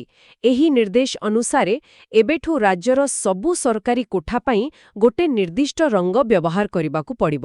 ସବୁ ସରକାରୀ କୋଠା ଗୋଟିଏ ରଙ୍ଗର? କୋଉ ରଙ୍ଗ ଆଉ କାହିଁକି ଏମିତି ନିଷ୍ପତ୍ତି? ନିର୍ଦ୍ଦେଶନାମାରେ କୁହାଯାଇଛି ଯେ ସବୁ ନୂଆ ସରକାରୀ ବିଲ୍ଡିଂ ଆଉ ଯୋଉ ପୁରୁଣା ବିଲ୍ଡିଂ ମରାମତି ହେଉଛି ତାର ବାହାର ପଟ ହାଲକା କେଶରୀ ରଙ୍ଗ ହେବ। ଆଉ ତାର ବର୍ଡର କିମ୍ବା କିନାର ସବୁ ଟେରାକୋଟା ରଙ୍ଗର ହେବ। ଏଇଟା ୱାର୍କସ୍ ଡିପାର୍ଟମେଣ୍ଟ ଦେଇଥିବା ନିର୍ଦ୍ଦେଶ। ରାଜ୍ୟ ସରକାରଙ୍କର ସବୁ ବିଭାଗ, ଅଫିସ୍ ଆଉ ଯେତେ ସରକାରୀ କମ୍ପାନୀ PSUs ଅଛି ସମସ୍ତଙ୍କ ପାଇଁ ଏ ନିୟମ ଲାଗୁ ହେବ। କାରଣ କ'ଣ ଦିଆଯାଇଛି? କାରଣ ବିଷୟରେ ସେମିତି ସ୍ପଷ୍ଟ କୁହାଯାଇନି, କିନ୍ତୁ ସାଧାରଣତଃ ଏମିତି ନିଷ୍ପତ୍ତି ଗୋଟେ ପ୍ରଶାସନିକ ଏକରୂପତା ଆଣିବା ପାଇଁ ଆଉ ସରକାରୀ ସମ୍ପତ୍ତିକୁ ସହଜରେ ଚିହ୍ନିବା ପାଇଁ ନିଆଯାଏ। ଏକ ଆକର୍ଷଣୀୟ ନିଷ୍ପତ୍ତି। ଏବେ ଆଉ ଗୋଟେ ଇନଫ୍ରାଷ୍ଟ୍ରକ୍ଚର ଖବର। Question: In which cities did Chief Minister Mohan Charan Majhi announce plans to build new Odisha Bhavans? Options: A. Mumbai, Kolkata, Chennai. B. Ayodhya, Hyderabad, Surat. C. Lucknow, Jaipur, Chandigarh. D. Bangalore, Pune, Goa. ଏହାର ଉତ୍ତର ହେଉଛି option B. Ayodhya, Hyderabad ଆଉ ସୁରଟ। ମୁଖ୍ୟମନ୍ତ୍ରୀ ମୋହନ ଚରଣ ମାଝୀ ଘୋଷଣା କରିଛନ୍ତି ଯେ ଖୁବ୍ ଶୀଘ୍ର ଅୟୋଧ୍ୟା, ହାଇଦ୍ରାବାଦ ଆଉ ସୁରଟରେ ନୂଆ ଓଡ଼ିଶା ଭବନ ତିଆରି ହେବ। ଅଯୋଧ୍ୟା, ହାଇଦ୍ରାବାଦ, ସୁରଟ ଏ ସହରଗୁଡ଼ିକୁ କାହିଁକି ବଛାଗଲା? ଦେଖନ୍ତୁ, ଏ ତିନିଟା ଯାକ ସହରରେ ବହୁତ ଓଡ଼ିଆ ଲୋକ ରହୁଛନ୍ତି ଆଉ କାମ କରୁଛନ୍ତି। ହଁ, ଠିକ୍। ଆଉ ବହୁତ ଲୋକ ଓଡ଼ିଶାରୁ ବି ଏ ସହରମାନଙ୍କୁ ଯିବା ଆସିବା କରନ୍ତି। ହଁ। ଅଯୋଧ୍ୟା ତ ଏବେ ଗୋଟେ ବଡ଼ ତୀର୍ଥସ୍ଥାନ। ହାଇଦ୍ରାବାଦ ଆଉ ସୁରଟରେ ବି ପାଠ ପଢ଼ିବାକୁ, ଚାକିରି ପାଇଁ, ବେପାର ପାଇଁ ବହୁତ ଓଡ଼ିଆ ଅଛନ୍ତି।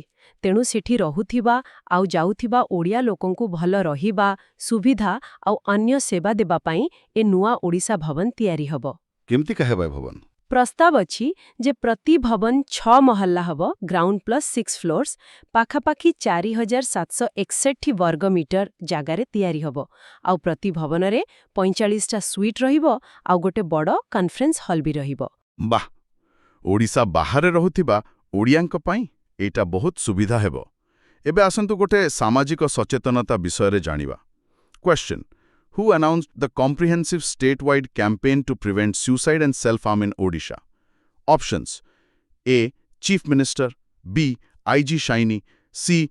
Education Minister. D. Police Commissioner. ଏହାର ଉତ୍ତର ହେଲା ବି, ଆଇଜି ଶାଇନି। ଶାଇନି ସେ ହେଉଛନ୍ତି ଓଡ଼ିଶା ପୋଲିସର ମହିଳା ଓ ଶିଶୁ ବିକାଶ ଶାଖାର ଆଇଜି। ସେ ନିକଟରେ ଘୋଷଣା କରିଛନ୍ତି ଯେ ପୂରା ରାଜ୍ୟରେ ଆତ୍ମହତ୍ୟା ଆଉ ଆତ୍ମକ୍ଷତି ସେଲ୍ଫ-ହାର୍ମ ରୋକିବା ପାଇଁ ଗୋଟେ ବଡ଼ ଧରଣର ସଚେତନତା ଅଭିଯାନ ଆରମ୍ଭ କରାଯିବ। ଏ ଅଭିଯାନରେ କ'ଣ ସବୁ କରାଯିବ? ଦେଖନ୍ତୁ, ଏଇଟା ଗୋଟେ ବହୁତ ସମ୍ବେଦନଶୀଳ ଆଉ ଗମ୍ଭୀର ବିଷୟ। ଏଥିପାଇଁ ଗୋଟେ ମଲ୍ଟିପ୍ରଙ୍ଗଡ ଆପ୍ରୋଚ୍ ଦରକାର। ଏହି ଅଭିଯାନରେ ସରକାରଙ୍କ ବିଭିନ୍ନ ବିଭାଗ ଯେମିତି ସ୍ୱାସ୍ଥ୍ୟ, ଶିକ୍ଷା, ମହିଳା ଓ ଶିଶୁ ବିକାଶ ଆଉ ପୋଲିସ ସମସ୍ତେ ମିଶି କାମ କରିବେ। ଖାଲି ଆୱେରନେସ୍ ନୁହେଁ, ଆତ୍ମହତ୍ୟା ପଛରେ ଯେଉଁ କାରଣ ସବୁ ଅଛି ସେଗୁଡ଼ାକୁ ଚିହ୍ନଟ କରି ତାର ସମାଧାନ ପାଇଁ ବି ଚେଷ୍ଟା କରାଯିବ। ବିଶେଷ କରି କାହା ଉପରେ ଫୋକସ୍ ରହିବ? ବିଶେଷ କରି ପିଲା, ଝିଅ ପିଲା ଆଉ ମହିଳାମାନଙ୍କ କେସ୍ରେ ଅଧିକ ସମ୍ବେଦନଶୀଳତା ଦେଖାଯିବ। ସେମାନଙ୍କର ଅଭିଯୋଗ ଶୁଣି ଜିଲ୍ଲା ସ୍ତରରେ ଯେମିତି ଶୀଘ୍ର ଆଉ ଠିକ୍ ଭାବେ ସମାଧାନ ହୁଏ ସେଥିପ୍ରତି ଧ୍ୟାନ ଦିଆଯିବ। ମାନସିକ ସ୍ୱାସ୍ଥ୍ୟ ସଚେତନତା ଆଉ ସାହାଯ୍ୟ ପହଞ୍ଚାଇବା ଏହାର ମୁଖ୍ୟ ଅଂଶ ହେବ। ମାନସିକ ସ୍ୱାସ୍ଥ୍ୟକୁ ଗୁରୁତ୍ୱ ଦେବା ନିହାତି ଦରକାର। ବହୁତ ଭଲ ପଦକ୍ଷେପ। ଏବେ ଆସନ୍ତୁ ଆଜିର ଶେଷ ପ୍ରଶ୍ନ ଦେଖିବ, ଯାହା ଅଙ୍ଗଦାନ ଭଳି ଗୋଟେ ମହତ୍ କାମ ସହିତ ଯୋଡ଼ି ହୋଇଛି। Question: What award is conferred to organ donors or their families in Odisha during organ donation events? Options: A. Bharat Ratna. B. Suraj Award. C. Punarjanma Shri Award. D. Divine Award. ଏହାର ସଠିକ୍ ଉତ୍ତର ହେଉଛି ବି, Suraj award. ଓଡ଼ିଶାରେ ଅଙ୍ଗଦାନକୁ ଆହୁରି encourage କରିବା ପାଇଁ ଆଉ ଯେଉଁମାନେ ଅଙ୍ଗଦାନ କରୁଛନ୍ତି ତାଙ୍କର ସେ ମହାନତାକୁ ସମ୍ମାନ ଦେବା ପାଇଁ ସରକାର ସୁରଜ ପୁରସ୍କାର ଦେଉଛନ୍ତି। ଅଙ୍ଗଦାନ କାର୍ଯ୍ୟକ୍ରମରେ ଅଙ୍ଗଦାତାଙ୍କୁ କିମ୍ବା ତାଙ୍କ ପରିବାରଙ୍କୁ ଏହି ପୁରସ୍କାର ଦିଆଯାଏ। ଏବେ ୱାର୍ଲ୍ଡ ଅର୍ଗାନ ଡୋନେସନ ଡେରେ ଆମ ସ୍ୱାସ୍ଥ୍ୟମନ୍ତ୍ରୀ ଡକ୍ଟର ମୁକେଶ ମହାଲିଂ ଏ ବିଷୟରେ କହିଥିଲେ। ଆଚ୍ଛା, ସୁରଜ ପୁରସ୍କାର ଏ ବିଷୟରେ ଆଉ କିଛି ତଥ୍ୟ? ହଁ, ଏହି ପୁରସ୍କାରରେ କେବଳ ସମ୍ମାନ ନୁହେଁ, 5 ଲକ୍ଷ ଟଙ୍କା ନଗଦ ବି ଦିଆଯାଏ। ଓହୋ। ଏହି ପୁରସ୍କାରଟି ସ୍ୱର୍ଗତ ସୁରଜ ବେହେରାଙ୍କ ନାଁରେ ଦିଆଯାଉଛି। ସୁରଜ ବ୍ରେନ୍‌ଡେଡ୍ ହେବା ପରେ ତାଙ୍କୁ ପରିବାର ସ୍ୱେଚ୍ଛାରେ ତାଙ୍କ ଅଙ୍ଗଦାନ କରିବାକୁ ରାଜି ହୋଇଥିଲେ। ଓଡ଼ିଶାରେ ଏହା ବୋଧେ ପ୍ରଥମ ଏମିତି ଘଟଣା ଥିଲା। ତାଙ୍କର ସେହି ମହତ୍ କାମକୁ ସମ୍ମାନ ଦେଇ ସରକାର ଏହି ପୁରସ୍କାର ଆରମ୍ଭ କରିଛନ୍ତି। ଏବେ ଯେଉଁ କାର୍ଯ୍ୟକ୍ରମ ହେଲା ସେଥିରେ 24 ଜଣ ଅଙ୍ଗଦାତାଙ୍କ ପରିବାରକୁ ମରଣୋତ୍ତର ଭାବେ ଏହି ପୁରସ୍କାର ଦିଆଗଲା। ବୁଝିଲି। ସ୍ୱାସ୍ଥ୍ୟମନ୍ତ୍ରୀ କହୁଥିଲେ, ଅଙ୍ଗଦାନ ହେଉଛି ମୃତ୍ୟୁ ପରେ ଜୀବନଦାନ। ଏହାର ମହତ୍ତ୍ୱ ବହୁତ ବେଶୀ। ନିଶ୍ଚୟ ନିଶ୍ଚୟ। ଅଙ୍ଗଦାନ ବହୁତ ବଡ଼ କାମ, ଆଉ ଏମିତି ସମ୍ମାନ ଦେଲେ ଲୋକେ ଆହୁରି ପ୍ରୋତ୍ସାହିତ ହେବେ। Question 41: Who presented Odisha with the award recognizing it as the emerging state in organ donation? Options: A. Prime Minister. B. Union Health Minister. C. President of India. D. Chief Minister. ହଁ, ତ ଏହାର ସଠିକ୍ ଉତ୍ତର ହେଉଛି ବି union health minister, ମାନେ କେନ୍ଦ୍ର ସ୍ୱାସ୍ଥ୍ୟ ମନ୍ତ୍ରୀ ଜଗତ ପ୍ରକାଶ ନଡ୍ଡା। ଆଚ୍ଛା, କେନ୍ଦ୍ର ସ୍ୱାସ୍ଥ୍ୟ ମନ୍ତ୍ରୀ। ହଁ, ସେ ଓଡ଼ିଶାକୁ ଅଙ୍ଗଦାନ କ୍ଷେତ୍ରରେ ଉଦୀୟମାନ ରାଜ୍ୟ ବା ଇମର୍ଜିଂ ଷ୍ଟେଟ୍ ଭାବେ ଏକ ଜାତୀୟ ପୁରସ୍କାର ଦେଇଛନ୍ତି। ଏଇଟା ମାନେ ଅଙ୍ଗ ପ୍ରତିରୋପଣ କରି ଜୀବନ ବଞ୍ଚାଇବାରେ ଓଡ଼ିଶା ଯେଉଁ ଭଲ କାମ କରୁଛି ତାକୁ ଗୋଟେ ସ୍ୱୀକୃତି ଦେଇଛି। ରାଜ୍ୟ ପକ୍ଷରୁ ପ୍ରଫେସର ଉମାକାନ୍ତ ଶତପଥୀ ଆଉ ଡକ୍ଟର ଭୁଭୂତି ଭୂଷଣ ନାୟକ ଏହି ସମ୍ମାନ ନେଇଥିଲେ। ବହୁତ ଭଲ କଥା। ଅଙ୍ଗଦାନ କ୍ଷେତ୍ରରେ ଏ ସ୍ୱୀକୃତି ନିଶ୍ଚୟ ପ୍ରୋତ୍ସାହନ ଦେବ। ପରବର୍ତ୍ତୀ ପ୍ରଶ୍ନକୁ ଯିବା। Question 42. Why did Odisha government order the implementation of biometric attendance systems in revenue offices? Options A. Payroll, B. Track leaves, C. Enforce punctuality, D. Monitor health. ଏହାର ଉତ୍ତର ହେଉଛି C to enforce punctuality and ensure timely attendance, ମାନେ ସମୟାନୁବର୍ତ୍ତିତା ଲାଗୁ କରିବାକୁ। ଆଚ୍ଛା, ପଙ୍କ୍ଚୁଆଲିଟି ପାଇଁ। ହଁ, ରାଜ୍ୟ ସରକାର ସବୁ ଜିଲ୍ଲାପାଳଙ୍କୁ କହିଛନ୍ତି ଯେ ତାଙ୍କ ଅଧୀନରେ ଥିବା ସବୁ ରାଜସ୍ୱ କାର୍ଯ୍ୟାଳୟରେ ଏ ବାୟୋମେଟ୍ରିକ ବ୍ୟବସ୍ଥା ଲାଗୁ ହେଉ। ରାଜସ୍ୱ ଓ ବିପର୍ଯ୍ୟୟ ପରିଚାଳନା ବିଭାଗର ନୋଟିସ୍ ଅନୁସାରେ ସମୟାନୁବର୍ତ୍ତିତାକୁ ବହୁତ ପ୍ରାଥମିକତା ଦିଆଯାଉଛି। କିଛି କାରଣ ଥିଲା କି ଏମିତି ହଠାତ୍ ନିଷ୍ପତ୍ତି ପାଇଁ? ହଁ, କଟକରେ ଯେଉଁ inspector general of registration office ଅଛି ସେଠି ଗୋଟେ ଅଚାନକ ଯାଞ୍ଚ ହେଇଥିଲା। ସେତେବେଳେ ଦେଖାଗଲା ଯେ ବହୁତ ଅଧିକାରୀ ଆଉ କର୍ମଚାରୀ ଡେରିରେ ଆସୁଛନ୍ତି। ଓହୋ, ସେଇଥିପାଇଁ ଏ ପଦକ୍ଷେପ? ହଁ, ସେଇ ଘଟଣା ପରେ ସରକାରୀ ଅଫିସରେ ଟିକେ ଶୃଙ୍ଖଳା ଆଣିବା ପାଇଁ ଏ ନିଷ୍ପତ୍ତି ନିଆଗଲା। ବୁଝିଲି, ଠିକ୍ ଅଛି। ଏବେ ଆସନ୍ତୁ ପରବର୍ତ୍ତୀ ପ୍ରଶ୍ନ। Question 43. What is the Mukhyamantri Adibandh Tyari Yojana MATE 3.0 focused on? Options A. New roads, B. Digital literacy, C. Training police, D. Check dams for irrigation drinking water. ଏହାର ସଠିକ୍ ଉତ୍ତର ହେଉଛି D new and renovated check dams for irrigation and drinking water, ମାନେ ଜଳସେଚନ ଆଉ ପିଇବା ପାଣି ପାଇଁ ନୂଆ ଆଉ ପୁରୁଣା ଚେକ୍ ଡ୍ୟାମ୍ର ମରାମତି। ଆଚ୍ଛା, MATE 3.0? ହଁ, କ୍ୟାବିନେଟ୍ ଏହି ମୁଖ୍ୟମନ୍ତ୍ରୀ ଆଡ଼ିବନ୍ଧ ତିଆରି ଯୋଜନାର ତୃତୀୟ ପର୍ଯ୍ୟାୟକୁ ଆଉ 5 ବର୍ଷ, ମାନେ 2025ରୁ 2030 ଯାଏଁ ବଢ଼ାଇ ଦେଇଛନ୍ତି। ଆଚ୍ଛା, ଆଉ 5 ବର୍ଷ? ଏଥିରେ କ'ଣ ହେବ ମୁଖ୍ୟତଃ? ଏହି ପର୍ଯ୍ୟାୟରେ ଦେଖନ୍ତୁ 3313ଟା ନୂଆ ଚେକ୍ ଡ୍ୟାମ୍ ତିଆରି ହେବ ଆଉ 3529ଟା ପୁରୁଣା ବା ଖରାପ ହେଇଯାଇଥିବା ଚେକ୍ ଡ୍ୟାମ୍କୁ ମରାମତି କରାଯିବ। ଓହୋ, ବହୁତ ବଡ଼ ସଂଖ୍ୟା। ହଁ, ଏହାର ମୁଖ୍ୟ ଉଦ୍ଦେଶ୍ୟ ହେଲା ଅଧିକ ଜମିକୁ ଜଳସେଚନ ଦେବା, ପିଇବା ପାଣି ଯୋଗାଣରେ ସାହାଯ୍ୟ କରିବା ଆଉ ଭୂତଳ ସ୍ତର ବଢ଼େଇବା। ଏଥିପାଇଁ ପ୍ରାୟ 2738 କୋଟି ଟଙ୍କା ଖର୍ଚ୍ଚ ହେବ ବୋଲି ଅଟକଳ କରାଯାଇଛି। ବାପରେ, 2738 କୋଟି। ବହୁତ ବଡ଼ ଯୋଜନା। ଜଳ ସଂରକ୍ଷଣ ପାଇଁ ଏହା ନିଶ୍ଚୟ ଗୁରୁତ୍ୱପୂର୍ଣ୍ଣ। ନିଶ୍ଚୟ। ଚାଲନ୍ତୁ ଆଗକୁ ଯିବା। Question 44. Which former Odisha Chief Secretary, an eminent IAS officer known for his scholarship on Jagannath culture, passed away recently at the age of 76? Options A. Raghunath Mohapatra, B. Subhas Pani, C. Suresh Chandra Mishra, D. Satyanarayan Patnaik. ଏହାର ସଠିକ୍ ଉତ୍ତର ହେଉଛି B doctor Subhash ପାଣି। Doctor Subhash ପାଣି? ହଁ, ତାଙ୍କ ବିଷୟରେ ଖବର ଆସିଥିଲା। ବହୁତ ଦୁଃଖଦ ଖବର। ହଁ, ବାସ୍ତବରେ ସେ ଓଡ଼ିଶାର ପୂର୍ବତନ ମୁଖ୍ୟ ଶାସନ ସଚିବ ଥିଲେ।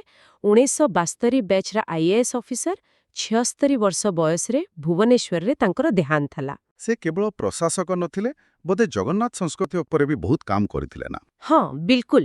ସେ ଜଣେ ବହୁତ ବଡ଼ ଜଗନ୍ନାଥ ସଂସ୍କୃତି ଗବେଷକ ଥିଲେ, ଲେଖକ, ଅନୁବାଦକ ବି ଥିଲେ। ଜୟଦେବଙ୍କ ଗୀତ ଗୋବିନ୍ଦ ଉପରେ ତାଙ୍କର ଯେଉଁ ପିଏଚ୍ଡି କାମ, ସେଇଟା ବହୁତ ପ୍ରଶଂସିତ। ତାଙ୍କ ବିୟୋଗ ନିଶ୍ଚିତ ଭାବେ ଓଡ଼ିଶା ପାଇଁ ଏକ ବଡ଼ କ୍ଷତି। ନିଶ୍ଚୟ, ତାଙ୍କ ପ୍ରତି ଆମର ଶ୍ରଦ୍ଧାଞ୍ଜଳି। ଆଗାମୀ ପ୍ରଶ୍ନକୁ ଯିବା। Question 45. What unique center was announced by Odisha CM during the Human-Elephant Coexistence Workshop? Options A. Tiger Conservation Center, B. Center for Species Survival, Asian Elephant, C. Marine Research Institute, D. Bird Sanctuary. ଏହାର ଉତ୍ତର ହେଉଛି B centre for species survival, Asian elephant, ମାନେ Asia ହାତୀ ପ୍ରଜାତି ସଂରକ୍ଷଣ କେନ୍ଦ୍ର। ଓହୋ, ଏସୀୟ ହାତୀଙ୍କ ପାଇଁ ସ୍ୱତନ୍ତ୍ର କେନ୍ଦ୍ର? ଏଟା କିଛି ନୂଆ ଶୁଭୁଛି। ହଁ, ପୁରା ନୂଆ। ମୁଖ୍ୟମନ୍ତ୍ରୀ ମୋହନ ଚରଣ ମାଝୀ ଭୁବନେଶ୍ୱରରେ ଯୋଉ ମାନବ ହାତୀ ସହାବସ୍ଥାନ ଉପରେ ଆନ୍ତର୍ଜାତୀୟ କର୍ମଶାଳା ହେଇଥିଲା, ସେଠି ଏ ଘୋଷଣା କରିଛନ୍ତି। ଆଚ୍ଛା। ଆଉ ସବୁଠୁ ବଡ଼ କଥା ହେଲା, ଏଇଟା ବିଶ୍ୱର ପ୍ରଥମ ଏମିତି କେନ୍ଦ୍ର ହେବ ଯାହା କେବଳ ଏସିଆଇ ହାତୀଙ୍କର ସଂରକ୍ଷଣ ପାଇଁ କାମ କରିବ। ବାଃ, କୋଉଠି ହବ ଏଟା? ଏଇଟା ହେବ ଚନ୍ଦକା ପାଖରେ, ଗୋଡ଼ିବାରିରେ। ଏଥିରେ IUCN, SSC, wildlife trust of India, ଏମିତିକି ଆମେରିକାର କଲମ୍ବସ୍ ଜୁ ଭଳି ବଡ଼ ବଡ଼ ସଂସ୍ଥା ବି ସହଯୋଗ କରିବେ। ବାଃ, ଏହା ତ ବହୁତ ବଡ଼ କଥା। ଓଡ଼ିଶା ପାଇଁ ଗୌରବର ବିଷୟ। ନିଶ୍ଚୟ। ଠିକ୍ ଅଛି। ପରବର୍ତ୍ତୀ ପ୍ରଶ୍ନ, question 46. Which Odisha players were named in the Indian men's hockey squad for the Asia Cup 2025? Options: A. Amit Rohidas and Shilananda Lakra. B. Sunilita Topo and Salima Tete. C. Neelam Sanjeev Khes and Harmanpreet Singh. D. Subhas Pani and Arun Sahu. ଏହାର ସଠିକ୍ ଉତ୍ତର ହେଲା ଏ. Amit Rohidas and Shilanand Lakra. Amit Rohidas ଆଉ ଶିଲାନନ୍ଦ ଲାକ୍ରା। ହଁ, ଆମ ଓଡ଼ିଆ ପିଲା। ହଁ, 2025 ପୁରୁଷ ଏସିଆ କପ୍ ହକି ପାଇଁ ଯୋଉ 18 ଜଣିଆ ଭାରତୀୟ ଟିମ୍ ଘୋଷଣା ହେଇଛି, ସେଥିରେ ଡିଫେଣ୍ଡର ଅମିତ ରୋହିଦାସ ଆଉ ଫରୱାର୍ଡ ଶିଲାନନ୍ଦ ଲାକ୍ରା ଅଛନ୍ତି। ଆଉ ନୀଲମ ସଞ୍ଜୀବ ଖେସ୍? ହଁ, ନୀଲମ ସଞ୍ଜୀବ ଖେସ୍କୁ ବିକଳ୍ପ ଖେଳାଳି ବା ଅଲ୍ଟରନେଟ୍ ପ୍ଲେୟର ଭାବେ ରଖାଯାଇଛି। ଆଚ୍ଛା, ଏସିଆ କପ୍ କେବେ ଆଉ କୋଉଠି ହେବ? ଏଟା ଆସନ୍ତା ବର୍ଷ ମାନେ 2025 ଅଗଷ୍ଟ 29ରୁ ସେପ୍ଟେମ୍ବର 7 ଯାଏ ହବ। ବିହାରର ରାଜଗିରରେ ଯୋଉ ନୂଆ ହକି ଷ୍ଟାଡିୟମ ହେଇଛି, ସେଠି। ଓହୋ, ବିହାରରେ? ହଁ, ଠିକ୍ ଅଛି। ଆଗକୁ ବଢ଼ିବା। Question 47. Where was the Agni 5 missile successfully test fired in August 2025? Options: A. Chandipur, Odisha. B. Pokhran, Rajasthan. C. Kovalam, Tamil Nadu. D. Leh, Ladakh. ଏହାର ଉତ୍ତର ତ ଆମ ସମସ୍ତଙ୍କୁ ଜଣା। ଏ. ଚାନ୍ଦିପୁର, ଓଡ଼ିଶା। ଆମ ଓଡ଼ିଶାର ଚାନ୍ଦିପୁର। ହଁ, ଆମ ଚାନ୍ଦିପୁର ITR। ବିଲକୁଲ। ଅଗଷ୍ଟ 2025ରେ ଚାନ୍ଦିପୁରର ଇଣ୍ଟିଗ୍ରେଟେଡ୍ ଟେଷ୍ଟ ରେଞ୍ଜରୁ ଅଗ୍ନି 5 କ୍ଷେପଣାସ୍ତ୍ରର ସଫଳ ପରୀକ୍ଷଣ କରାଯାଇଛି। ଏଟା ପରମାଣୁ ଅସ୍ତ୍ର ବହନ କରିପାରିବ। ଆଉ ଏହାର ରେଞ୍ଜ କେତେ? ଏହାର ଲକ୍ଷ୍ୟଭେଦ କ୍ଷମତା 5000 କିଲୋମିଟରରୁ ଅଧିକ, ମାନେ ପୁରା ଏସିଆ ଆଉ ୟୁରୋପର କିଛି ଅଂଶ ଯାଏ ଏହା ପହଞ୍ଚିପାରିବ। DRDO ଏହାକୁ ତିଆରି କରିଛି। ଭାରତର ପ୍ରତିରକ୍ଷା କ୍ଷମତା ପାଇଁ ଏହା ଏକ ବଡ଼ ସଫଳତା। ନିଶ୍ଚୟ। ଏହା ଆମର କ୍ରେଡିବଲ୍ ମିନିମମ୍ ଡିଟରେନ୍ସକୁ ଆହୁରି ମଜବୁତ କରୁଛି। ଠିକ୍। ପରବର୍ତ୍ତୀ ପ୍ରଶ୍ନ। Question 48. What is the newly launched citizen-centric initiative by Odisha CM Mohan Majhi called? Options: A. Ama Shasana. B. Ama Odisha. C. Janamancha. D. Prajabandhu. ଏହାର ଉତ୍ତର ହେଉଛି ଏ. ଆମ ଶାସନ। ଆମ ଶାସନ। Ama Shasan. ଏହା ବିଷୟରେ ଟିକେ କୁହନ୍ତୁ। ହଁ, ମୁଖ୍ୟମନ୍ତ୍ରୀ ମୋହନ ମାଝୀ ଏହି ନୂଆ ନାଗରିକ କେନ୍ଦ୍ରିକ କାର୍ଯ୍ୟକ୍ରମ ଆରମ୍ଭ କରିଛନ୍ତି। ଏହାର ମୂଳ ଲକ୍ଷ୍ୟ ହେଲା ମାନେ ଶାସନରେ ଲୋକଙ୍କର ଅଂଶଗ୍ରହଣ ବଢ଼େଇବା ଆଉ ସ୍ୱଚ୍ଛତା ଆଣିବା। କେମିତି କାମ କରିବ ଏଟା? ଏଥିପାଇଁ ଗୋଟେ ୱେବ୍ ପୋର୍ଟାଲ ଅଛି, amashasana.odisha.gov.in। ଗୋଟେ ଟୋଲ୍ ଫ୍ରି ନମ୍ବର ବି ଅଛି, 14471, ଆଉ ହ୍ୱାଟ୍ସଆପ୍ ସପୋର୍ଟ ବି ଅଛି। ଆଚ୍ଛା। ତ ଲୋକମାନେ ସିଧାସଳଖ ସରକାରୀ ଯୋଜନା ବିଷୟରେ ନିଜ ମତ ଦେଇପାରିବେ, କିଛି ଅଭିଯୋଗ ଥିଲେ ଜଣାଇ ପାରିବେ। ମନ୍ତ୍ରୀ ଅଫିସରମାନେ ବି ଲୋକଙ୍କ ସହ ସିଧା କଥା ହେଇପାରିବେ ଏହା ମାଧ୍ୟମରେ। ଓହୋ, ଏହା ତ ପ୍ରଶାସନକୁ ଲୋକଙ୍କ ପାଖକୁ ଆଣିବାର ଗୋଟେ ଭଲ ଉପାୟ ଭଳି ଲାଗୁଛି। ହଁ, ସେୟା ହିଁ ଉଦ୍ଦେଶ୍ୟ। ଠିକ୍ ଅଛି। ଏବେ ଆଉ ଗୋଟେ ଗୁରୁତ୍ୱପୂର୍ଣ୍ଣ ପ୍ରସଙ୍ଗକୁ ଆସିବା। Question 49. What is the name of the Odisha government's new initiative to intensify the fight against drug trafficking? Options: A. Mission Shakti. B. Clean Bhubaneswar Drive. C. Nasha Mukti Abhiyan. D. Operation Prahar. ଏହାର ସଠିକ୍ ଉତ୍ତର ହେଉଛି D. Operation ପ୍ରହାର। Operation ପ୍ରହାର। Operation ପ୍ରହାର।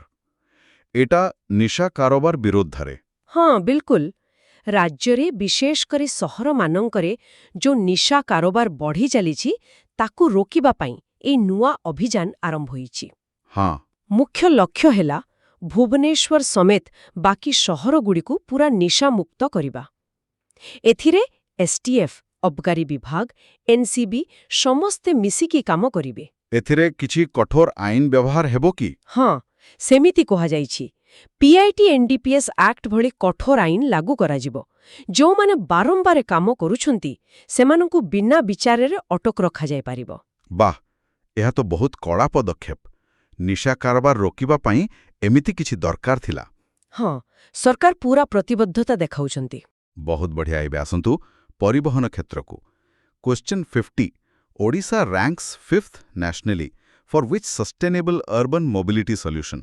Options A e rickshaws, B metro rail, C electric buses e buses, D bicycles. ଏହାର ସଠିକ୍ ଉତ୍ତର ହେଉଛି ସି ଇଲେକ୍ଟ୍ରିକ୍ ବସେସ୍ ବା ଇ-ବସ୍। ହୋ, ଇ-ବସ୍ରେ ଓଡ଼ିଶା ପଞ୍ଚମ ସ୍ଥାନରେ? ହଁ, ପୁରା ଦେଶରେ ସ୍ଥାୟୀ ସହରୀ ପରିବହନ କ୍ଷେତ୍ରରେ ଓଡ଼ିଶା ବହୁତ ଭଲ କାମ କରୁଛି। ଏବେ ରାଜ୍ୟରେ 450ଟା ଇ-ବସ୍ ଚାଲୁଛି। 450ଟା। ଆଗକୁ ଆହୁରି ବଢ଼ିବ କି? ହଁ, ଏ ସଂଖ୍ୟାକୁ 1000ରୁ ଅଧିକ କରିବାକୁ ସରକାରଙ୍କ ଯୋଜନା ଅଛି। ବିଶେଷ କରି ପୂର୍ବ ଭାରତରେ ଓଡ଼ିଶା ଏ କ୍ଷେତ୍ରରେ ଆଗରେ ଅଛି। ଆଚ୍ଛା, କିଏ ଚଲାଉଛି ଏ ବସ୍ଗୁଡ଼ିକୁ? ମୁଖ୍ୟତଃ CRUT ମାନେ capital region urban transport Bhubaneswar, Cuttack, Puri ଭିତରେ ଏବେ ଚାଲୁଛି। ବହୁତ ଆରାମଦାୟକ ଆଉ ଏସି ବସ୍। ଏହାଦ୍ୱାରା ପ୍ରଦୂଷଣ ବି କମୁଥିବ? ହଁ, ସେଇଟା ତ ମୁଖ୍ୟ କଥା। ଆଉ ଲୋକମାନେ ନିଜ ଗାଡ଼ି ବଦଳରେ ଏହାକୁ ବ୍ୟବହାର କରିବାକୁ ଆଗ୍ରହୀ ହେଉଛନ୍ତି। ଚାର୍ଜିଂ ଷ୍ଟେସନ ବି ବହୁତ ଜୋରେ ତିଆରି ଚାଲିଛି। ବହୁତ ଭଲ ପଦକ୍ଷେପ। ଶେଷ ପ୍ରଶ୍ନକୁ ଆସିବା। Question 51 who is the author of the book Turf Battles released ahead of Asia Cup hockey 2025?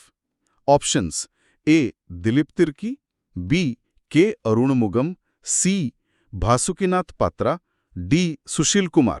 ଏହାର ଉତ୍ତର ହେଉଛି ବି କେ ଅରୁଣମୁଗମ୍। କେ ଅରୁଣମୁଗମ୍ କେ ଅରୁଣମୁଗମ୍? ସେ କିଏ? ସେ ଜଣେ ଜଣାଶୁଣା ହକି ଐତିହାସିକ ଆଉ ସାମ୍ବାଦିକ। ତାଙ୍କର ବହି ଟର୍ଫ ବ୍ୟାଟଲ୍ସ ଏହି ନିକଟରେ ଭୁବନେଶ୍ୱର କଳିଙ୍ଗ ଷ୍ଟାଡିୟମରେ ଉନ୍ମୋଚିତ ହୋଇଥିଲା। ଏସିଆ କପ୍ ପରିପ୍ରେକ୍ଷୀରେ ଏଇଟା ଗୋଟେ ଗୁରୁତ୍ୱପୂର୍ଣ୍ଣ ବହି। ଆଚ୍ଛା, ଠିକ୍ ଅଛି। ତେବେ ଏହି ଥିଲା ଆଜିର ଆଲୋଚନା। ପ୍ରଶାସନିକ ସୁଧାର, ସ୍ୱାସ୍ଥ୍ୟ, ପରିବେଶ